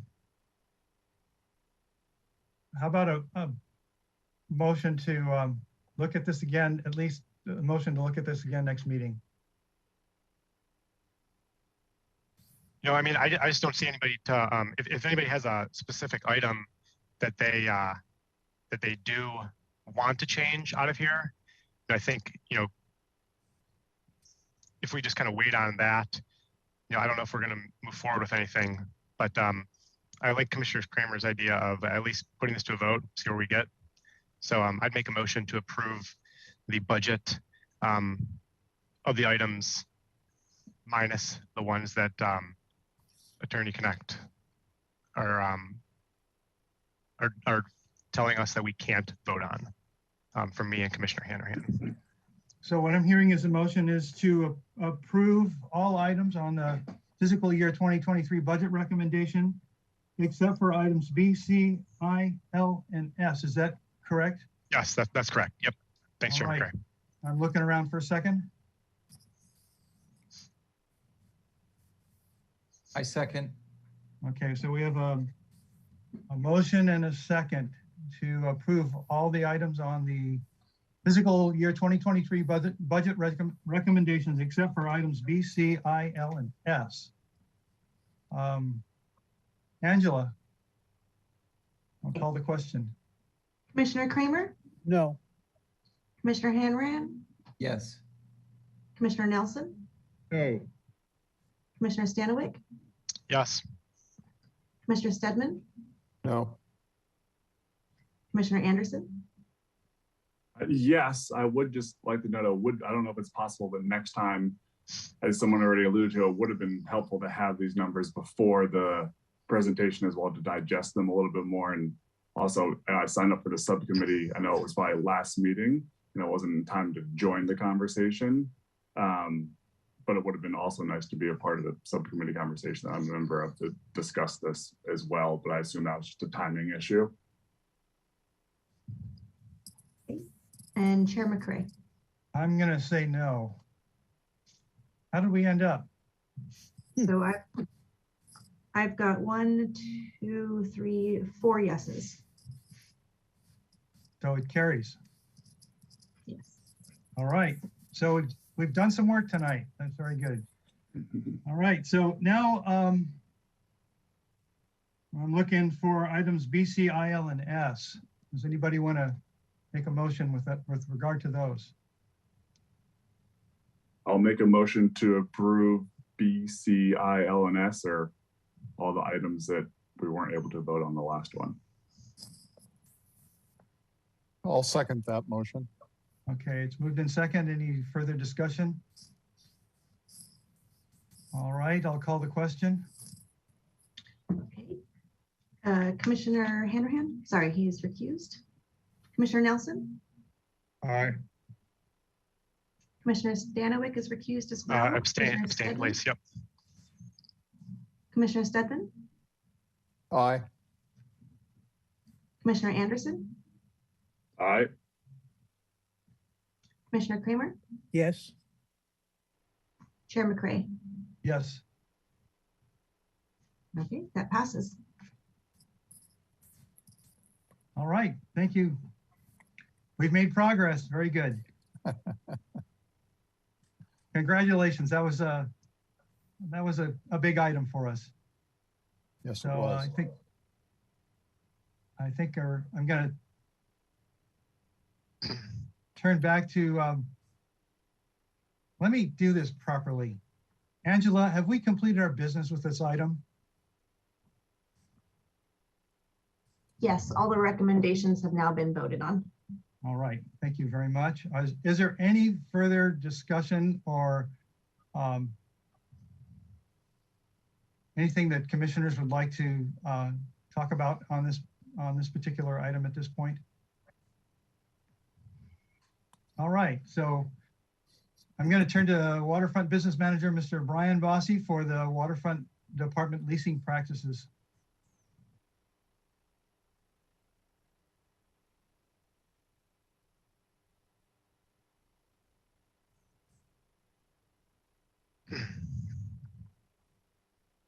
You are stuck with me as part of my trifecta for this evening. Item number 2.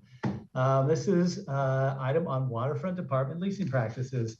To provide, we've got a lot of new commissioners. I think the last time I did something along this lines was back in the fall of 2019. And so there have been some questions there are always questions when we go through the leasing process. And so we thought it would be a good idea to come back to you and really discuss how we do our leases. Basically what parameters push us and how we make decisions and things of that nature here at the Waterfront Department. Next slide, please. So as far as background is considered, the Waterfront Department manages 61 lease and license agreements, comprised of both here in the harbor as well as out on Stearns Wharf. Comprised of over 250,000 square feet of leasable space. And our annual lease revenue has averaged a little over $5.1 million over the last 5 fiscal years. And that equates to approximately 34% of the department's total revenues. Next slide, please. Tenant turnover in the waterfront and on the wharf is rare. It does happen, it just doesn't happen a lot. We have been at 100% occupancy with quality tenants for many years. So much so that we routinely receive inquiries from outsiders asking about possible lease opportunities, or if we have any idea of leases that are coming up, we put those people on our interested parties list. And today, right now we have over 100 people or entities on that particular list. So when opportunities do come up, and we'll get into that, these folks are sent information about the opportunities. So ownership changes generally fall into business ownership changes, tenant ownership changes fall under 2 categories down here at the waterfront. One is the lease assignment process, and 2 is the request for proposal process. So I'm going to talk about those in a little bit of detail here. Next slide, please. So the first and most common way for a new person to come into a lease agreement is through the lease assignment process. And that process is articulated in our lease agreements. And what that requires is a submittal package from both the buyer and the seller coming together and providing this proposal. It includes a copy of the proposed purchase agreement. It includes CPA's financial statement or IRS tax returns for the previous 2 years.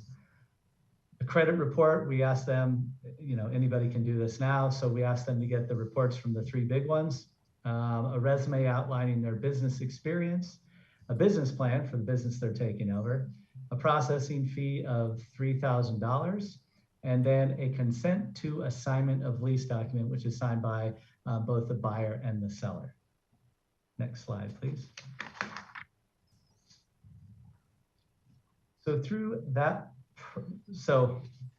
once that happens, we gather all this information, and there's a lot of back and forth getting the appropriate information.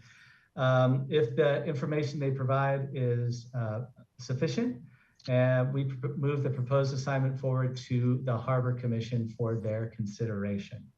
You've seen a number of these over the last year, and I don't know if it's a COVID thing or not, but we have had more of these, which isn't too many, over the last year than we've had in the previous 8 or 9 years. At that point, it's taken to the Harbor Commission. If the Harbor Commission is satisfied with the proposed assignment, they recommend City Council approval of that lease assignment. So from there, we take it, staff packages it together in a council agenda report, and we bring it forward to the City Council for their consideration and possible approval. Next, so that's a summary of the lease assignment process. Next slide, please. So the request for proposal process. This is a very public and transparent process that opens the leases up to everyone, any entity, any individual interested. And this doesn't happen frequently by any stretch. And this is what happens. A waterfront businesses occasionally do close their doors. And in that rare occurrence, we conduct this request for proposal process. And so what we do is we put together a request for proposals document, and that follows City of Santa Barbara protocols as far as that's concerned. And it includes, among other things, a description of the lease space, a description of how proposals will be reviewed and scored, proposal requirements, what these people have to submit. And then we also include a little additional item, and that's a sample lease agreement with the waterfront, including insurance provisions. We want these people to know what they're getting into. We don't want it to come down to we select somebody and then they see a lease and say, no way, this isn't for us. We want to make this, we value everybody's time. And so we put this out up front. And the RFP goes out. We send it to our 61 tenants, first of all, and soon thereafter, same day, we send it out to we send out notice to the over 100 people on our interested parties list.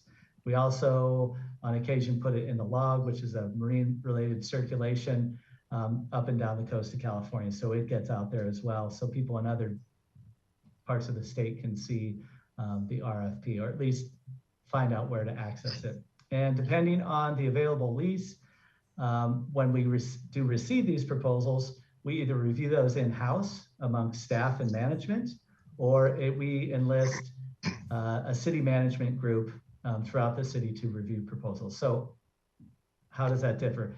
We had an office lease last fall adjacent to our building, 157 square feet, pretty simple space. We reviewed those proposals in-house. And as you recall, we went sending out to 61 different tenants and over 100 people on interested parties list. We had 2 responses. The next time this happened, we had the RFP for 301 West Cabrillo, which Santa Barbara Landing eventually won. Noting that that was a significant component of the waterfront, we enlisted a group of city managers, all with a good deal of lease experience and review experience, to participate and review those various proposals. And in that, Again, 61 tenants, 100 people on the interested party list. We had 4 proposals submitted. Next slide, please. So once those initial reviews are done, staff convenes a meeting of the the Harbor Commission RFP subcommittee.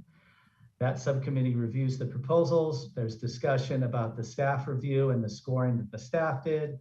And then the subcommittee hopefully agrees, they discuss it amongst themselves and come to a conclusion and forward a recommendation to Harbor Commission on the entity that they feel best suits this particular proposal, RFP.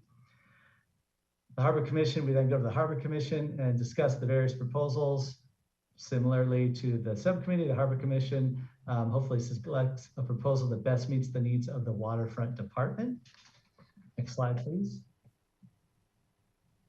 If that is the case, the Harbor Commission then requests that staff go back and negotiate a lease agreement with the selected entity.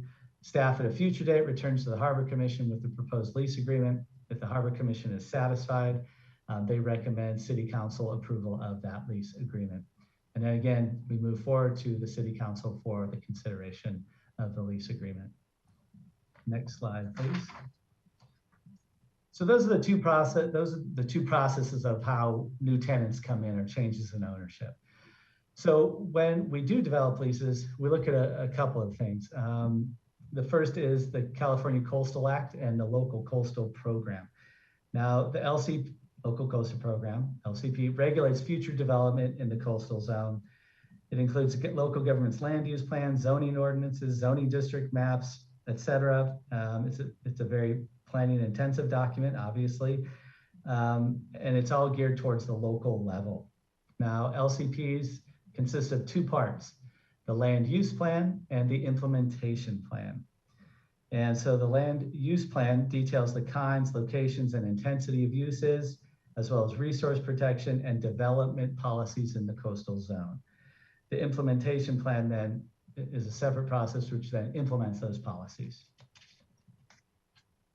Next slide, please. So as was mentioned earlier, because Planning Commissioner Wiscombe was on, and I think she still might be, the City of Santa Barbara's most recent land use program was certified in 2019. And that includes, sorry, I'm getting an internet, okay. The portions of the former Harbor Master Plan that really helped guide us with leases and development and things like that. It was a very detailed process where we worked with the Community Development Department and the associated planners and went through the Harbor Master Plan and basically went through all the things that have been accomplished, what still needed to be accomplished, what wasn't reasonable. And then those policies were then transferred into the new LUP. So whatever was left from the old Harbor Master Plan shows up in today's LUP, primarily in section 2.2 of said LUP. And the waterfront, when we do our leases, we make sure that those leases, the uses, are in compliance with that LUP. Next slide, please. So the LUP is kind of that 30,000 foot umbrella for us that helps guide us. But by far, the thing that has provided the most guidance for the entire city when developing leases is City Council Resolution 93-127. And basically that policy was set up with the intention, and it states in there, that the city be an exemplary landlord. And we do take great care to do just that. And this is 93-127 is the city's policy regarding the renegotiation and renewal of all city leases. So that includes the waterfront department with our 61 active leases. It includes the airport department, which has over 150 active leases. Parks and Rec has 2, and I'm sure there are a couple of other departments out there that have random leases with their property as well. So this really guides the entire city organization as to how to engage and renegotiate with in our leases. Next slide, please. So over the past month and a half, staff has been working with the city attorney's office to summarize resolution 93-127. It's only a couple pages long, but we really wanted to summarize it for everybody for ease of use. And so, big picture, resolutions provide policy guidance for city processes. It's not law. They provide, again, policy guidance for city projects or processes and programs. Theoretically, a resolution could be changed on any given Tuesday by a majority of the city council. So take our last item, we were talking about budget. All those possible fee changes go into the city's fee resolution. And that's not just our resolution, it's the entire city, and all the different fee changes are included in there. And that's what the entire city staff has to follow in charging fees. So you can't waver from that. You can't say this is $5, but I'll give you a deal and give it to you for $3. We are guided by that fee. Next slide, please. And that resolution, I should say.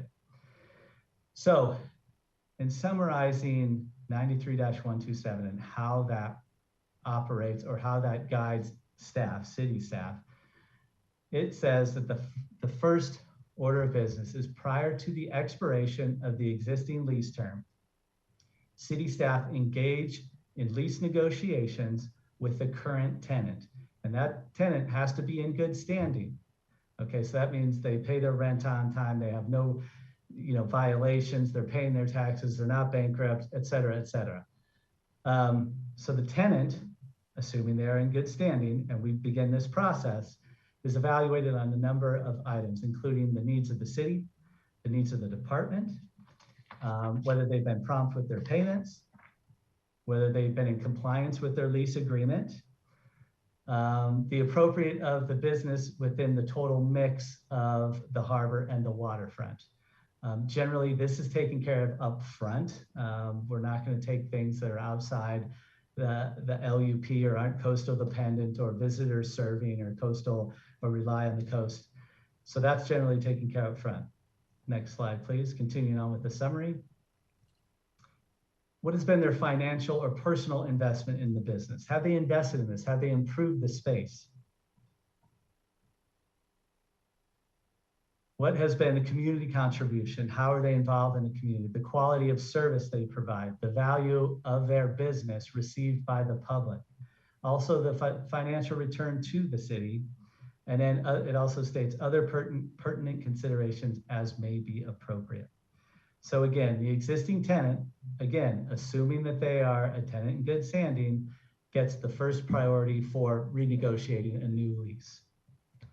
Next slide, please. So let's say that tenant isn't in good standing, or we can't come to an agreement on a new lease agreement for whatever reason. Next, the city can review and consider unsolicited lease proposals for possible lease tenants. So on occasion, we'll get a random, I wouldn't say proposal, but inquiry for somebody about, I want to do this down there. What are the opportunities? And that's usually when we have to refer them to in a normal world, the interested parties list. But in this case, we could consider that. City staff can also actively solicit lease proposals via an RFP process for those city facilities or properties that are new to the market or do not have an acceptable existing tenant, meaning a tenant that's not in good standing. So that kind of frames how 93-127 moves us forward and guides all city departments on how lease negotiations are conducted at the city of Santa Barbara.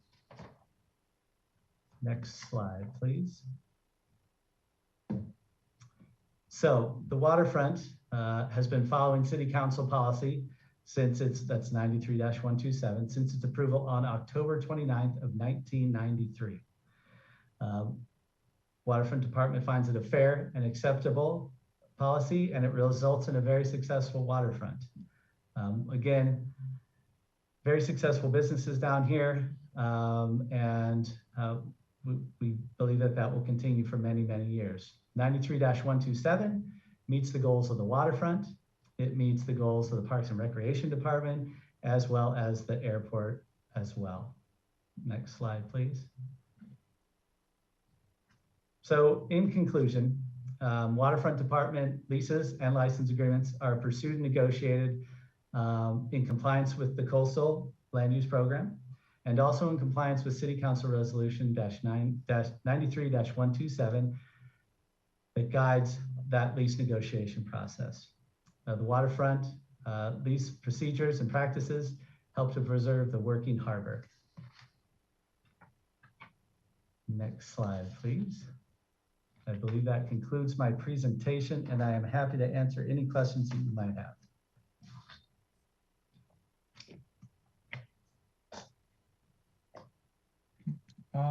Commissioner Nelson.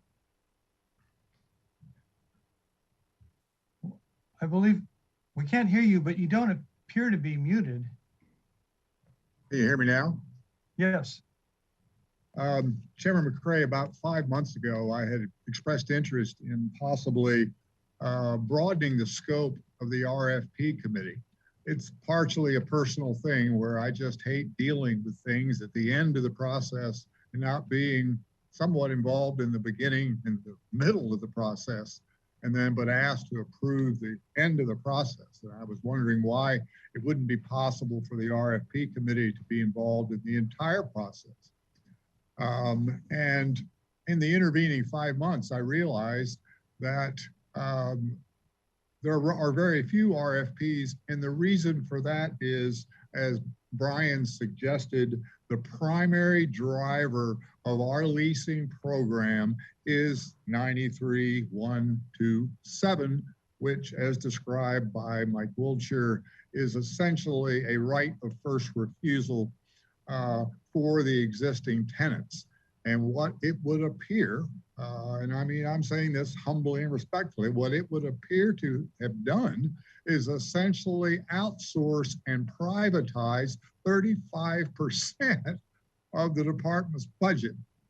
If 35% of the department's budget is in fact the revenues from the 61 leases that we're talking about, the department doesn't drive that process. What drives that process is our tenants. We look to our tenants, just like the Harbor Restaurant conveyance that we recently approved. We look to the tenant to basically market the property, market the public property to get that done. So part of me says, well, how do we, if that's the case, how do we ever address things as they change? This policy, 93-127, was enacted 30 years ago. Since then, we've got a new zoning ordinance. We've got a local plan update. In a personal sense, the city council has said they want to make local seafood a priority to diversify the economy. They've enacted a new economic development plan. How does that possibly find its way into our leasing policy? So that was my big concern, is essentially there's really no opportunity for the process to include new developments, new projects, new courses of action, unless the tenant says so. And then when I looked at resolution 93-127, I saw that the obligation is for the city to maintain the maximum possible public benefit and financial return. That's what comes first. How do we do that? How do we, if we're looking to the tenant, I guess we're looking to the tenant to decide that it's important to work on the economic development plan, or important to make sure that the mix of uses, both visitor services and coastal dependent services are in balance. We basically leave it up to our tenants to do that. And I don't think that resolution 93-127 requires that. I think it wants the maximum possible public benefit. It wants the needs of the city to be looked at, as well as the goals of the particular city department. And it goes through a list of things, including giving the city tenants in good standing a reasonable opportunity to discuss and negotiate those terms. I think it's a big leap to say that it's a right of first refusal that has to be satisfied before the city can look to have a competitive offering. And I will be quiet in a minute. The other concern that I had was the coastal development, the policies of the coastal land use program. Basically look to the Harbor Commission, not just to review the work of the waterfront department, but it looks to us to do the report to the Planning Commission that says things are in balance, that the number of primary uses and secondary uses are in balance, the coastal dependent uses and the visitor serving uses are in balance. We can only do that if the tenant lets us do that. So at a minimum, I believe we've got to go back to the Planning Commission and say, you know, it's a 5-year snapshot, but it's a 5-year snapshot only if somebody in that 5-year period decides not to exercise their right of first refusal. I just think that's fundamentally, it's a sole source procurement is what it is.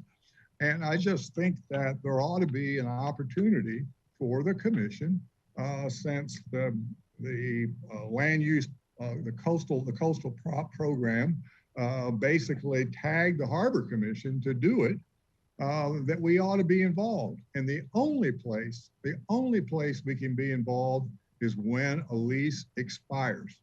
A lease renewal is a new lease. So when you say renewal, you're really saying a new lease.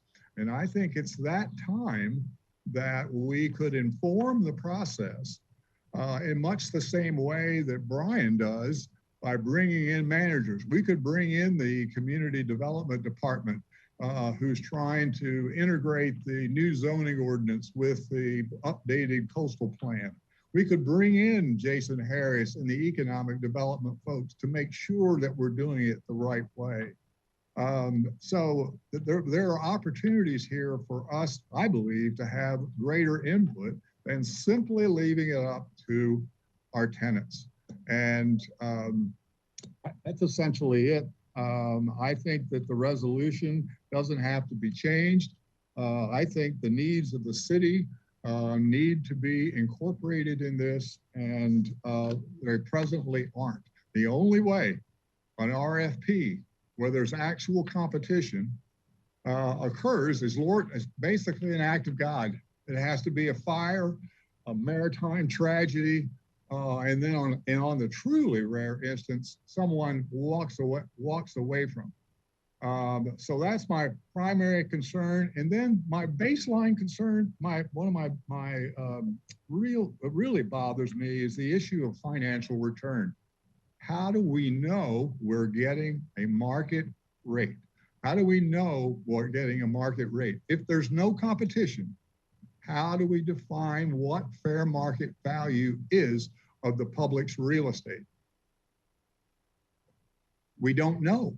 If the process can go on for a 20-year lease term and then be renewed for another 20 years, and at the end of the 40-year period, we're going to sell the business and we're going to improve the conveyance to another company who in turn is going to become the sole source procurement, if you want, for the right of first refusal that we have to honor. I don't know how we know that we're getting market value. I got so engaged in this, I pulled up Morro Bay's leasing policy, and I pulled up the leasing policy for the city of LA. And what they do with their process is they get fair market value appraisals. And in the case of Morro Bay, they say, okay, here's the fair market, but here's the market rate, and we won't negotiate a lease that's not 8%, less than 8% above that. We don't have any of that. it's all defined and it's all handled by the tenant. So I have issues with that. I was hoping that it'd be possible for the RFP committee to weigh in on that, to make certain that there is some competition, to make certain that there is an opportunity to inform the process with the new goals, the new projects, the new policies, if you will, of the city. And at this point, I'm not sure how that happens. I tried, I sat down with Brian and told him all of this. And that's what triggered the discussion with council. And I appreciate the time he spent preparing his exhaustive report, but my concerns remain. So that's my comment, and I'm happy to answer questions about my statement and happy to entertain whatever Brian wants to say about my conclusions. So I'd like to first turn to Sarah Connect, in as much as we've got her here, and find out what she has to say with respect to 93-127. Thank you, Chairman McRae. I'm not sure if there's a question in there for me. I think Brian gave a good summary of the resolution, so I don't think there's a need to go through that again. And I would just comment that it is an administrative policy adopted by the council that staff and the council is, or the commission is obligated to follow.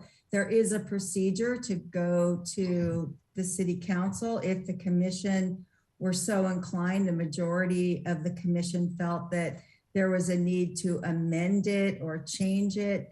The commission, according to Charter Provision 811, which sets forth the duties and powers of the Harbor Commission, can recommend to the city council changes that they would like to make to the resolution. And then the way to do that would be, according to the city council procedures, 2 members of the city council would then need to take it up and put it on a city council agenda.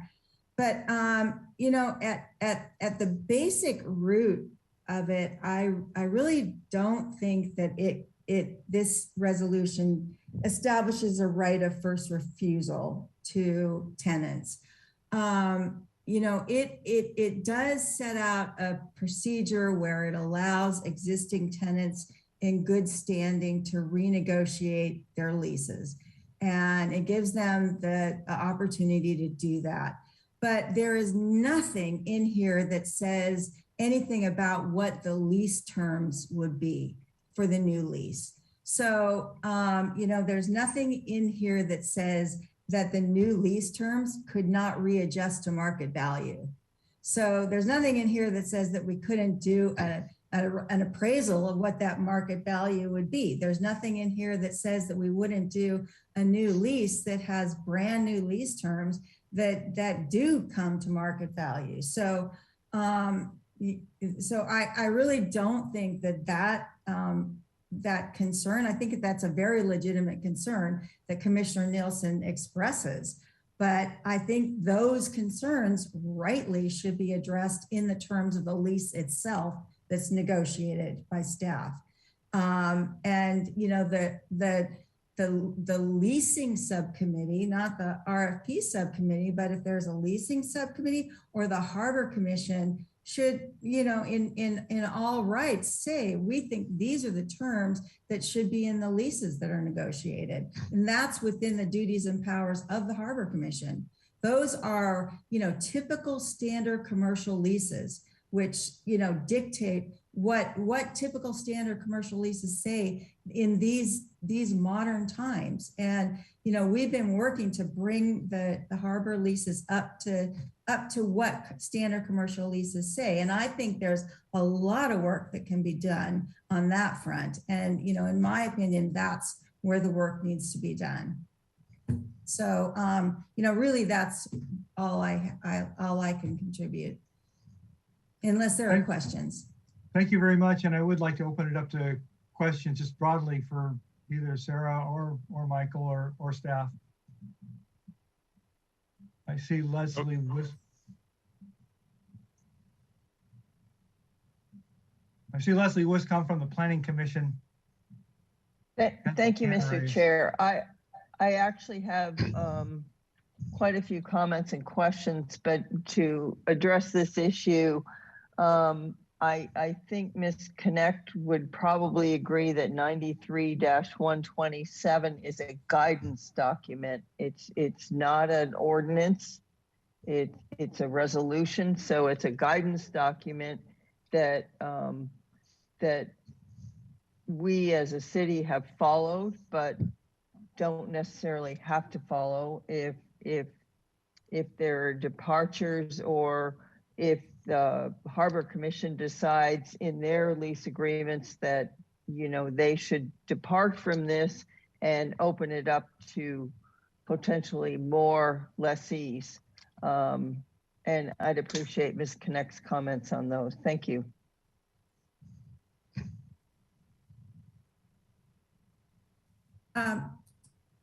I can comment on that, Commissioner McCray. I do agree that it is a policy document and it's not a codified ordinance. It's not in the municipal code, but it is council policy. And I think that staff considers it to be a policy that's worked very well in the past. And there are times when there has been existing tenants that have not met the standards that the staff feel are something that they want to carry forth in the tenant, and have departed from the standards in the resolution. So, you know, it's not something that has to be followed at all times, but I think it is a good policy document that staff has followed. But it is a guidance document. That is definitely correct. Thank you. Further questions? Comments? Yes, I have a question. Yeah, I just want to thank Commissioner Nelson for doing the due diligence on this. Yeah, I appreciate the insight. In regards to Resolution 93-127, I did see, and it was explained that the current tenants have the opportunity to discuss and negotiate the renewal of the existing leases prior to their expiration. But prior to that clause in the resolution, it does say client or city tenants who are in good standing. And I'm just wondering if there's a formal definition or way that we determine who is in good standing. Is this subjective, or is there like an objective checklist of things to determine where, like, how a tenant is in good standing? Commissioner McCray, Commissioner Stanwyck, yes, there are. And just to be clear, in the presentation, just getting back to it, we did state this resolution is policy. It is not an ordinance. It can be changed by a majority of city council. So I want to make sure everybody knows that. It's just guidance, as was stated in the PowerPoint presentation. So good standing, yeah, and I mentioned that in the presentation.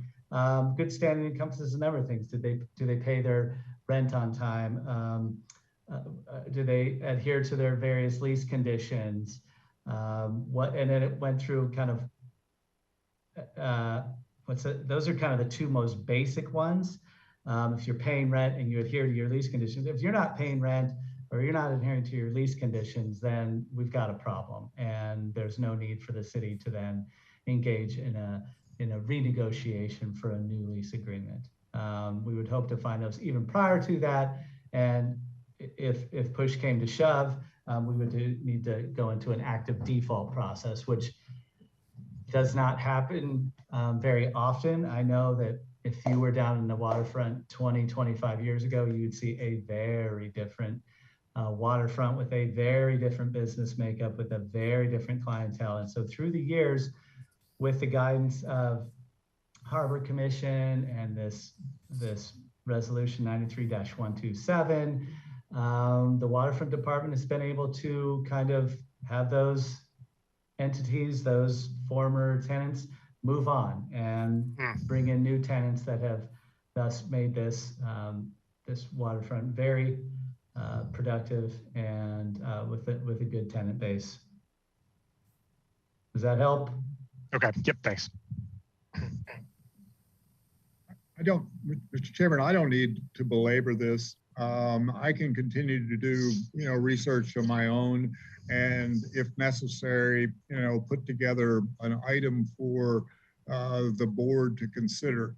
The other thing, and maybe Leslie's willing to comment on it, is when I looked at that provision that said that in the local coastal plan that said there can be modifications to have more coastal dependent uses or more visitor serving uses.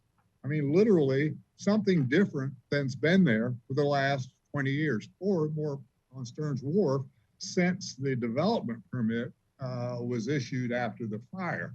So if to do something different, to say the State Street Advisory Committee wants a greater connection with the Stearns Wharf and to have some integration, some strategic integration of zoning downtown and in the harbor commercial zone, it might require a different direction than the current tenant is willing to go. They certainly should be negotiated with and talked to about the new direction the city wants to go to satisfy its needs. But if the tenant doesn't want to do that, then my issue is the lease expires and the RFP process begins, or the RFP process begins and the tenant can in fact compete. So I just see it as a closed loop right now. And I read about it all the time. I read about the Harbor Restaurant. I'm reading about, we have the two restaurants at where the Maritime Museum is. I forgot the name of that building. I mean, it was a big article in the News Hawk that our tenant is out there marketing one of those restaurants. And part of me says, shouldn't we be doing that? It just bothers me that we're leaving everything up to the existing tenants to basically market the same use again and again and again. And I just think there needs to be some intervention or some opportunity to intervention to accomplish the changing needs of the city or as dictated by the city council. And I don't want to tie up any more time. It's late and all of that. That's how I feel. I wanted to try to work something out with the waterfront department, but that's just not, everybody's comfortable with this policy that served the airport well and parks well and that. But to me, 3 wrongs don't make a right. So thank you for the opportunity to expound on it. So. Thank you. I see Ms. Wiscombe has her hand up.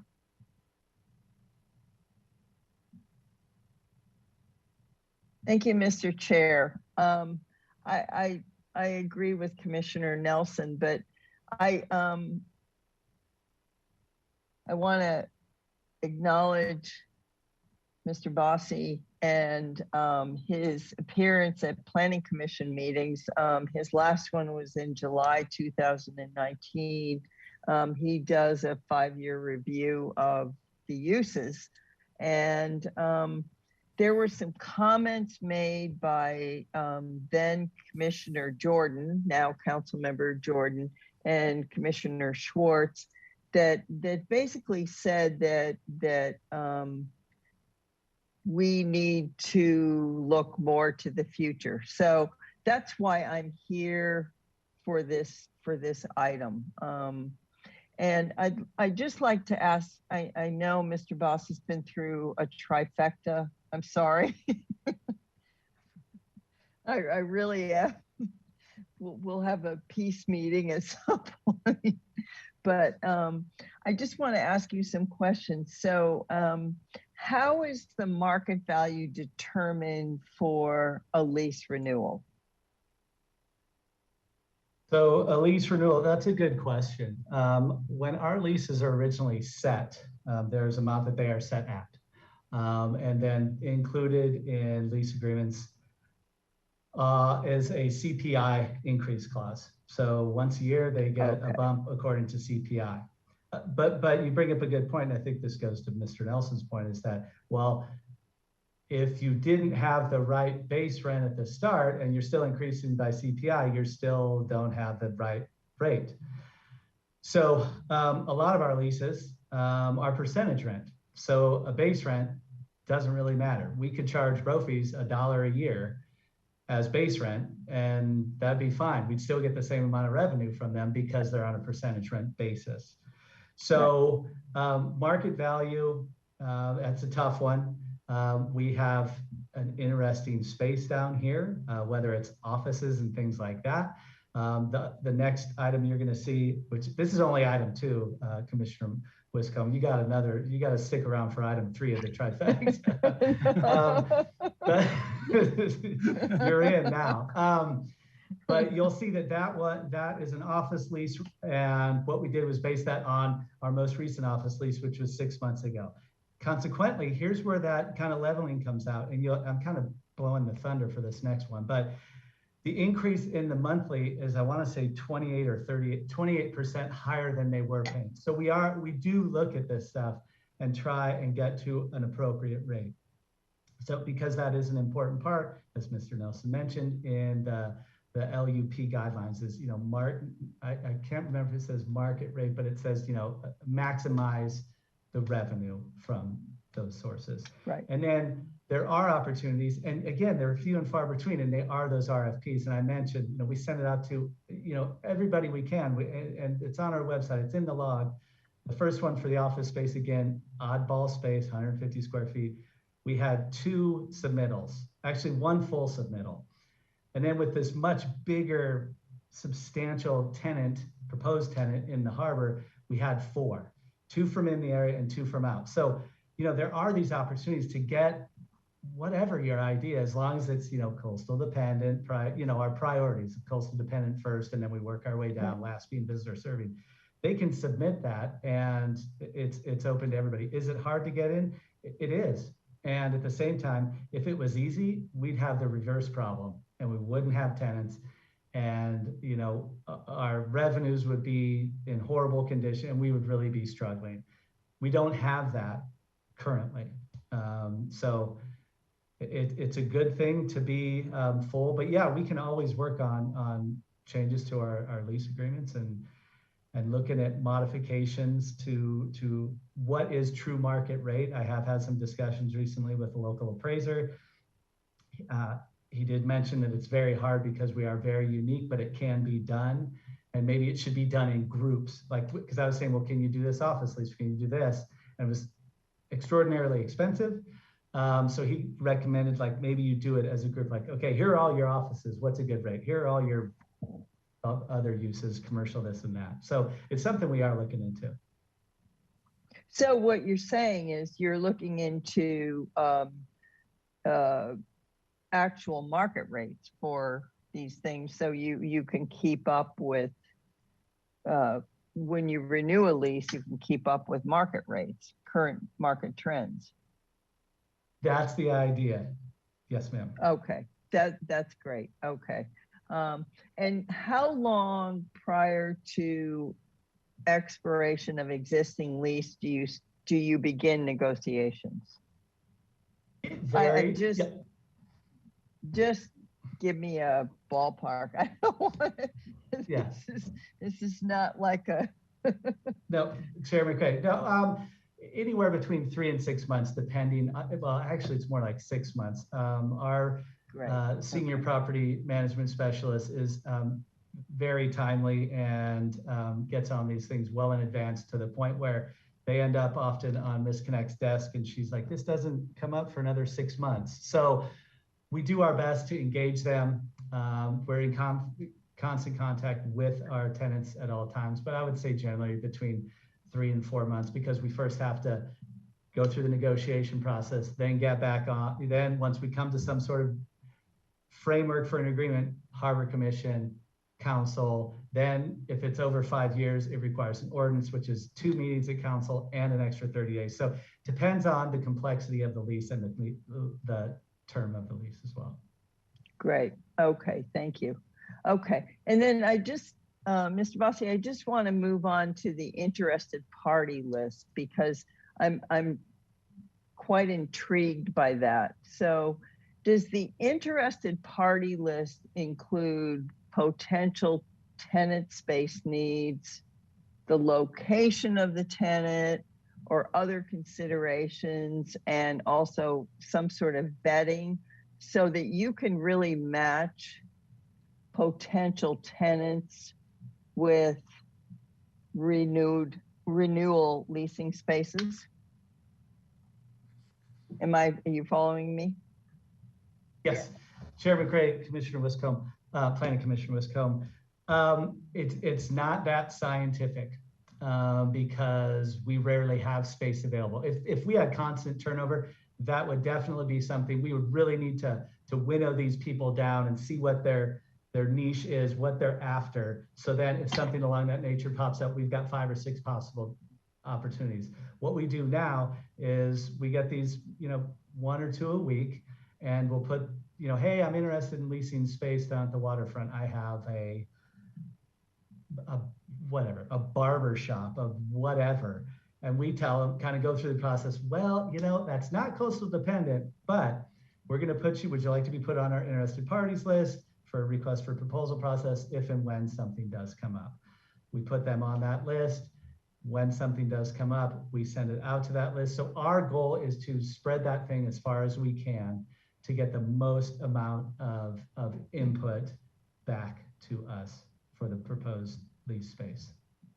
So would you be willing to expand the interested party list to some additional qualifications that the interested parties are looking for so that you might be able to match the interested parties with, in other words, if you have a tenant that you're renegotiating with that isn't entirely on board with what you're suggesting for instance, an increase in their lease, but they're up for a renewal, and this has happened in the city, I've seen it happen, that you might have the negotiating power to have an interested party that well, I've got this person that's vetted and the location's perfect and the tenant space needs are perfect. And so you've put them in competition with someone. Yeah, I think that can be done. I want to break in here for just a minute. We've been at this for over 3.5 hours. Right. And I see Michael Hanrahan would like to provide some comment. I think what I'd like to do is suggest a quick break of maybe 8 minutes and meet back here at 9:20. And then we'll see if we can wrap this particular item up and move on. Well, Chair McCray, I apologize. I don't mean to take up a lot of time. I didn't see any other questions from commissioners, so I decided to come on board. I'll leave now. I'll leave it with what I just said, and perhaps that the RFP committee could expand to a lease committee and review some of these, and also maybe the interested party list could have some additional qualifications. And thank you very much for your time. And I'm sorry to take up your time. Thank you. Thank you. So we'll be back here at 9:20. Get a quick break and then continue on. We'll take Michael's question here first, once we get back.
9:20.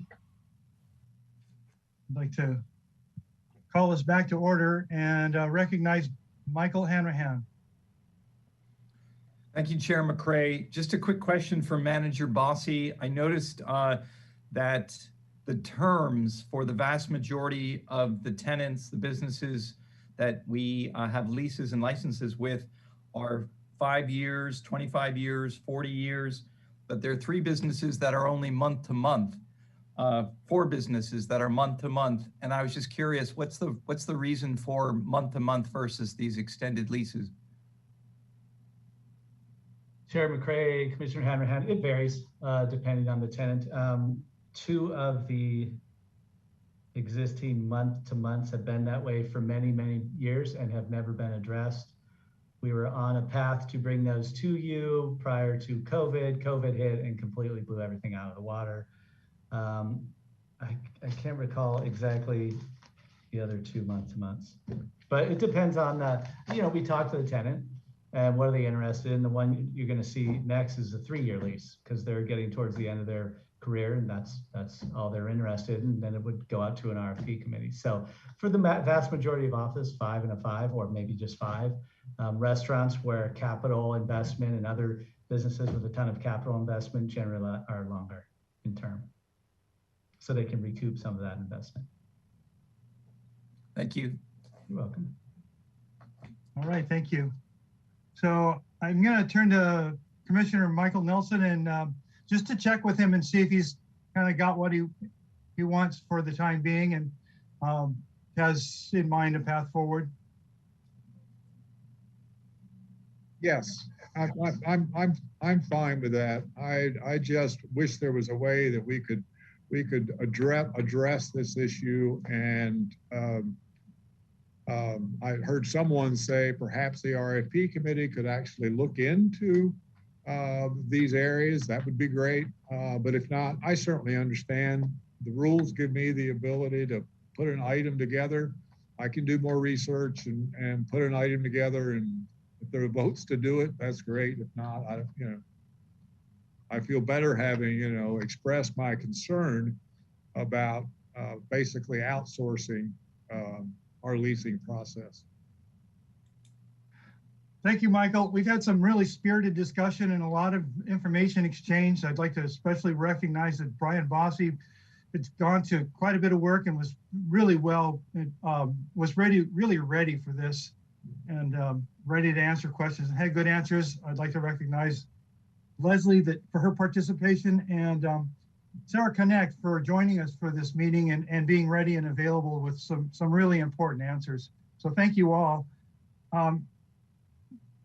I believe that would move us to the next agenda item, which is item 8, a proposed lease agreement with Mariansky and Turner. Mr. Chair, if I may, that was an actionable item. Item 7? Yeah.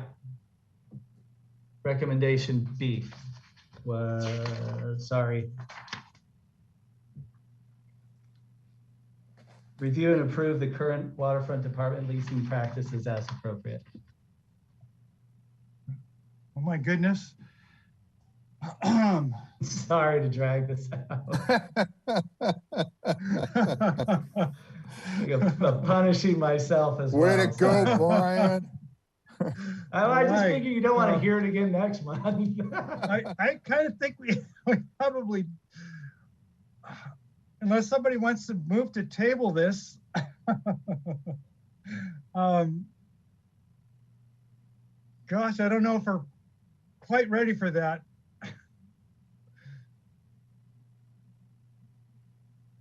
Mr. Chairman, I could just suggest a motion to accept the staff recommendation. If one of the commissioners could make that motion.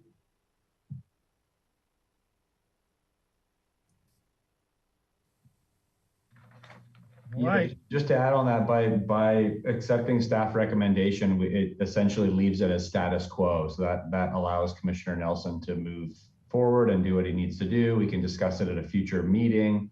But going with the staff recommendation just means how we're currently doing business will continue tomorrow as well. And so that is a way to move forward with no real skin in the game, and you can continue to agenda this for future agendas.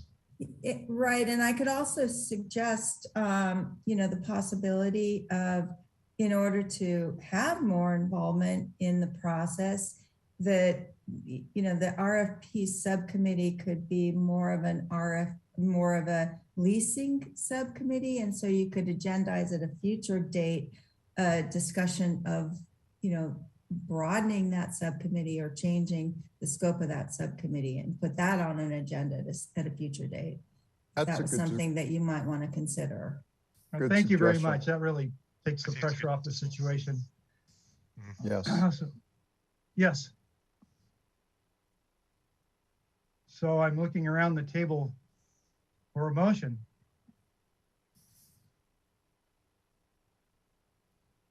Yeah. With that, I mean, I would make a motion to approve, and then in the future possibly expand the subcommittee. But yeah, the motion would be to approve. So the motion as listed on B, that accurately represents your motion? Yes. And reflects your motion? Thank you. So I'm looking for a second. I'll second that motion. All right. So I'll call the question unless there's further discussion. Calling the question. Okay, Commissioner Nelson? No. Commissioner Stanwyck? Yes. Commissioner Stedman? Yes. Commissioner Anderson? Yes. Commissioner Kramer? Sorry. Yes. Commissioner Hanrahan? Yes. Chair McCray? Yes. Okay, that All passes. right. With that, have we completed our business on this item?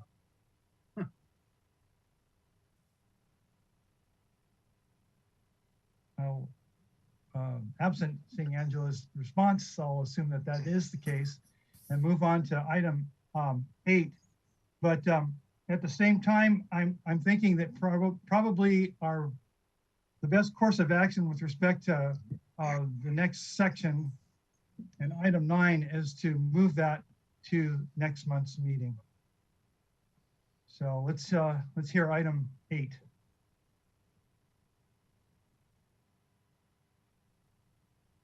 Okay, I will be brief, which hasn't been my forte all night long, but I'm going to do it here.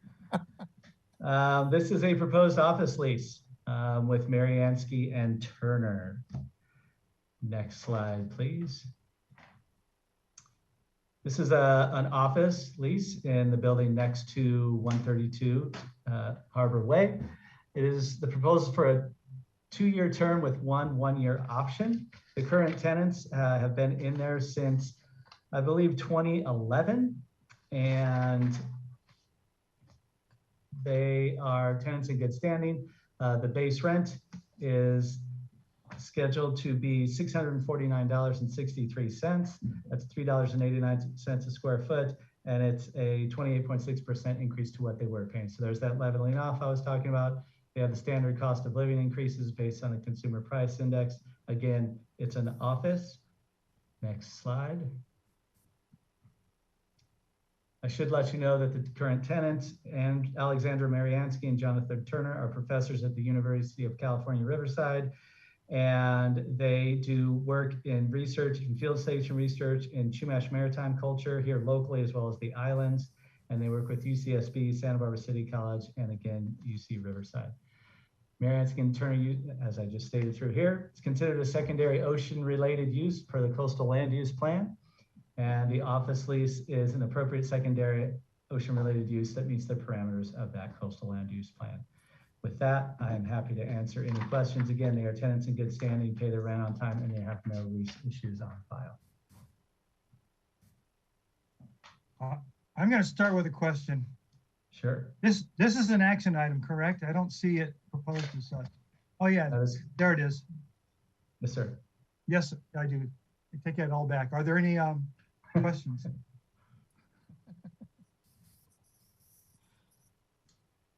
How long have they been tenants? They have been there since, I believe, 2011. Yes, since 2011 and through an RFP process. Gotcha. Okay. Thank you, Brian. Yep. Are there further questions? Seeing no hands, I'd entertain a motion. Move we accept. Second. All right. Is there further discussion on the motion? And I'll call the question. Okay, Commissioner Stanwyck, Yes. Commissioner Stedman, Yes. Commissioner Anderson, Yes. Commissioner Kramer, Yes. Commissioner Hanrahan, Yes. Commissioner Nelson, Yes. Chair McCray. Yes. All right, that's unanimous. Thank you.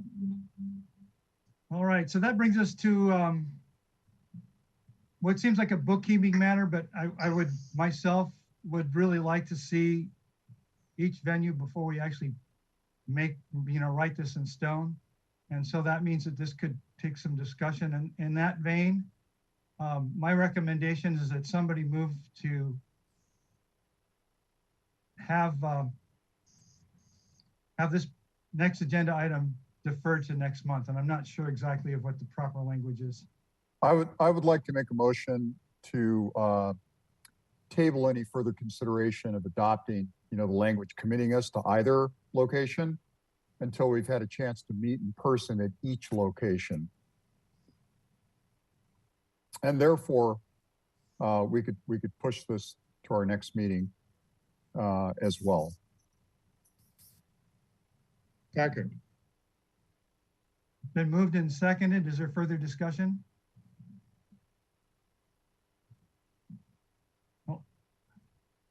I would just like to, not seeing any hands, I just like to say that in my term as being on this Harbor Commission, one of the greatest perks is to be able to sit in that, in the City Council Hall where so many great visionaries for this city have sat before. And I just really want to give us all at least one more chance, and sometimes for some of us, our first chance to sit there in that venue. And then from myself personally, I'd like to see the other venue that has been proposed. Myself personally, before I make a call, I have kind of checked around, and my current feeling is that the City Council chambers, for many, many reasons, is my preferred venue. And it's worth having to start a little bit later each evening, or once each month.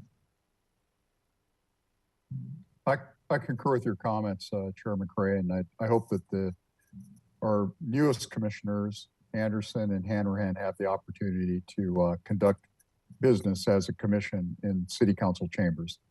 I think that will give you an experience that, doesn't even come close to us meeting online or in any other venue. And if you're going to consider another venue after so many years meeting in City Council chambers, you should at least have that opportunity first. So you're asking to I reconsider absolutely, the vote, actually, last month's vote. You're asking to reconsider that vote then? The motion is to table consideration of changing the rules, I guess, the way this recommendation is written, until we have an opportunity to meet in each venue.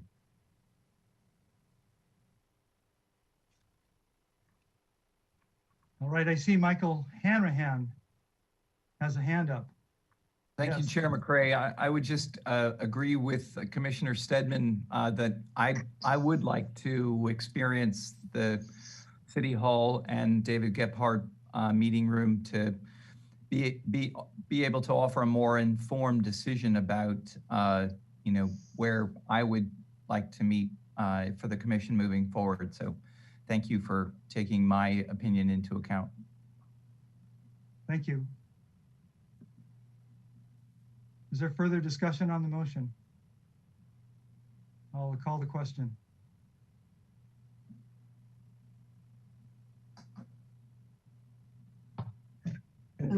Sorry, Chair McCray, just to be clear on the motion, you'd like us to set up special meetings in both locations? That would be my preference. I'm not the maker of the motion. Yes, is the answer to the question.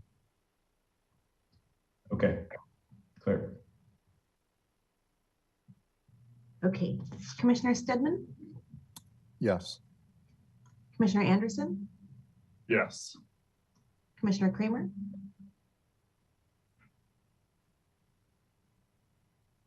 Commissioner Kramer, Yes. Commissioner Hanrahan, Yes. Commissioner Nelson, Yes. Commissioner Stanwyck, Yes. and Chair McCray. Yes. Okay, that's unanimous. Thank you. Thank you very much. And so we did it. That brings us to subcommittee reports. Are there any subcommittee reports at this time?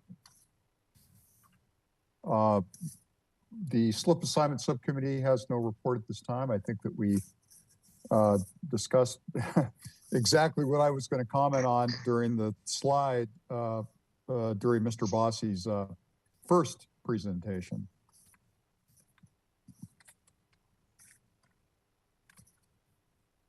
Thank you very much.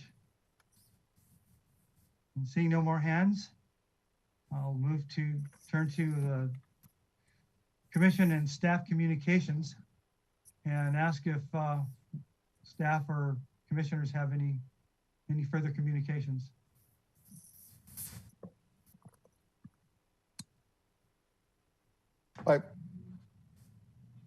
My only staff communication would be that I will move forward with our plans and attempt to get our next meeting in the David Gephardt room at 5:30 and follow that meeting by a subsequent meeting in council chambers. Correct. Okay. Thank you. Correct. Thank you. Thank you very much. And if if for any reason that one or the other of those venues is not available for the next meeting, we'll meet in whatever I'm sure we'd be willing to meet in whatever chambers is available, and even online again if that's were our only option. It seems, Director Wiltshire, the case for starting at 5:30 was made tonight. Because if we would have started this meeting at 6:30, it would be very late right now. Yep. And it was somewhat appropriate that this was the last item on the agenda this evening. Correct. Correct. All right. Thank you very much, Mike, for doing the work and trying that you'll be doing to give us an opportunity to all experience each venue before we actually make a firm commitment to either. Yeah, well, no problem. We'll see. We'll do our best to make that happen. But I suspect 5:30 would be impossible for council chambers because the planning commission often lasts until 5:30 or sometimes 6 o'clock. So that should be considered. Thank you. And with that, I'd entertain a motion to adjourn. Man, I'm like, it's been a long meeting.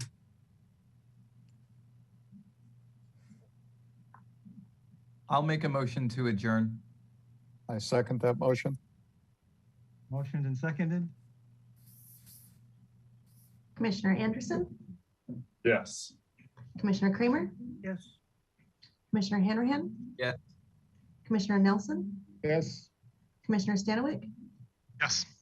Commissioner Stedman, Yes. Chair McCray. Yes. All right, unanimous. Meeting's adjourned. Thank you all.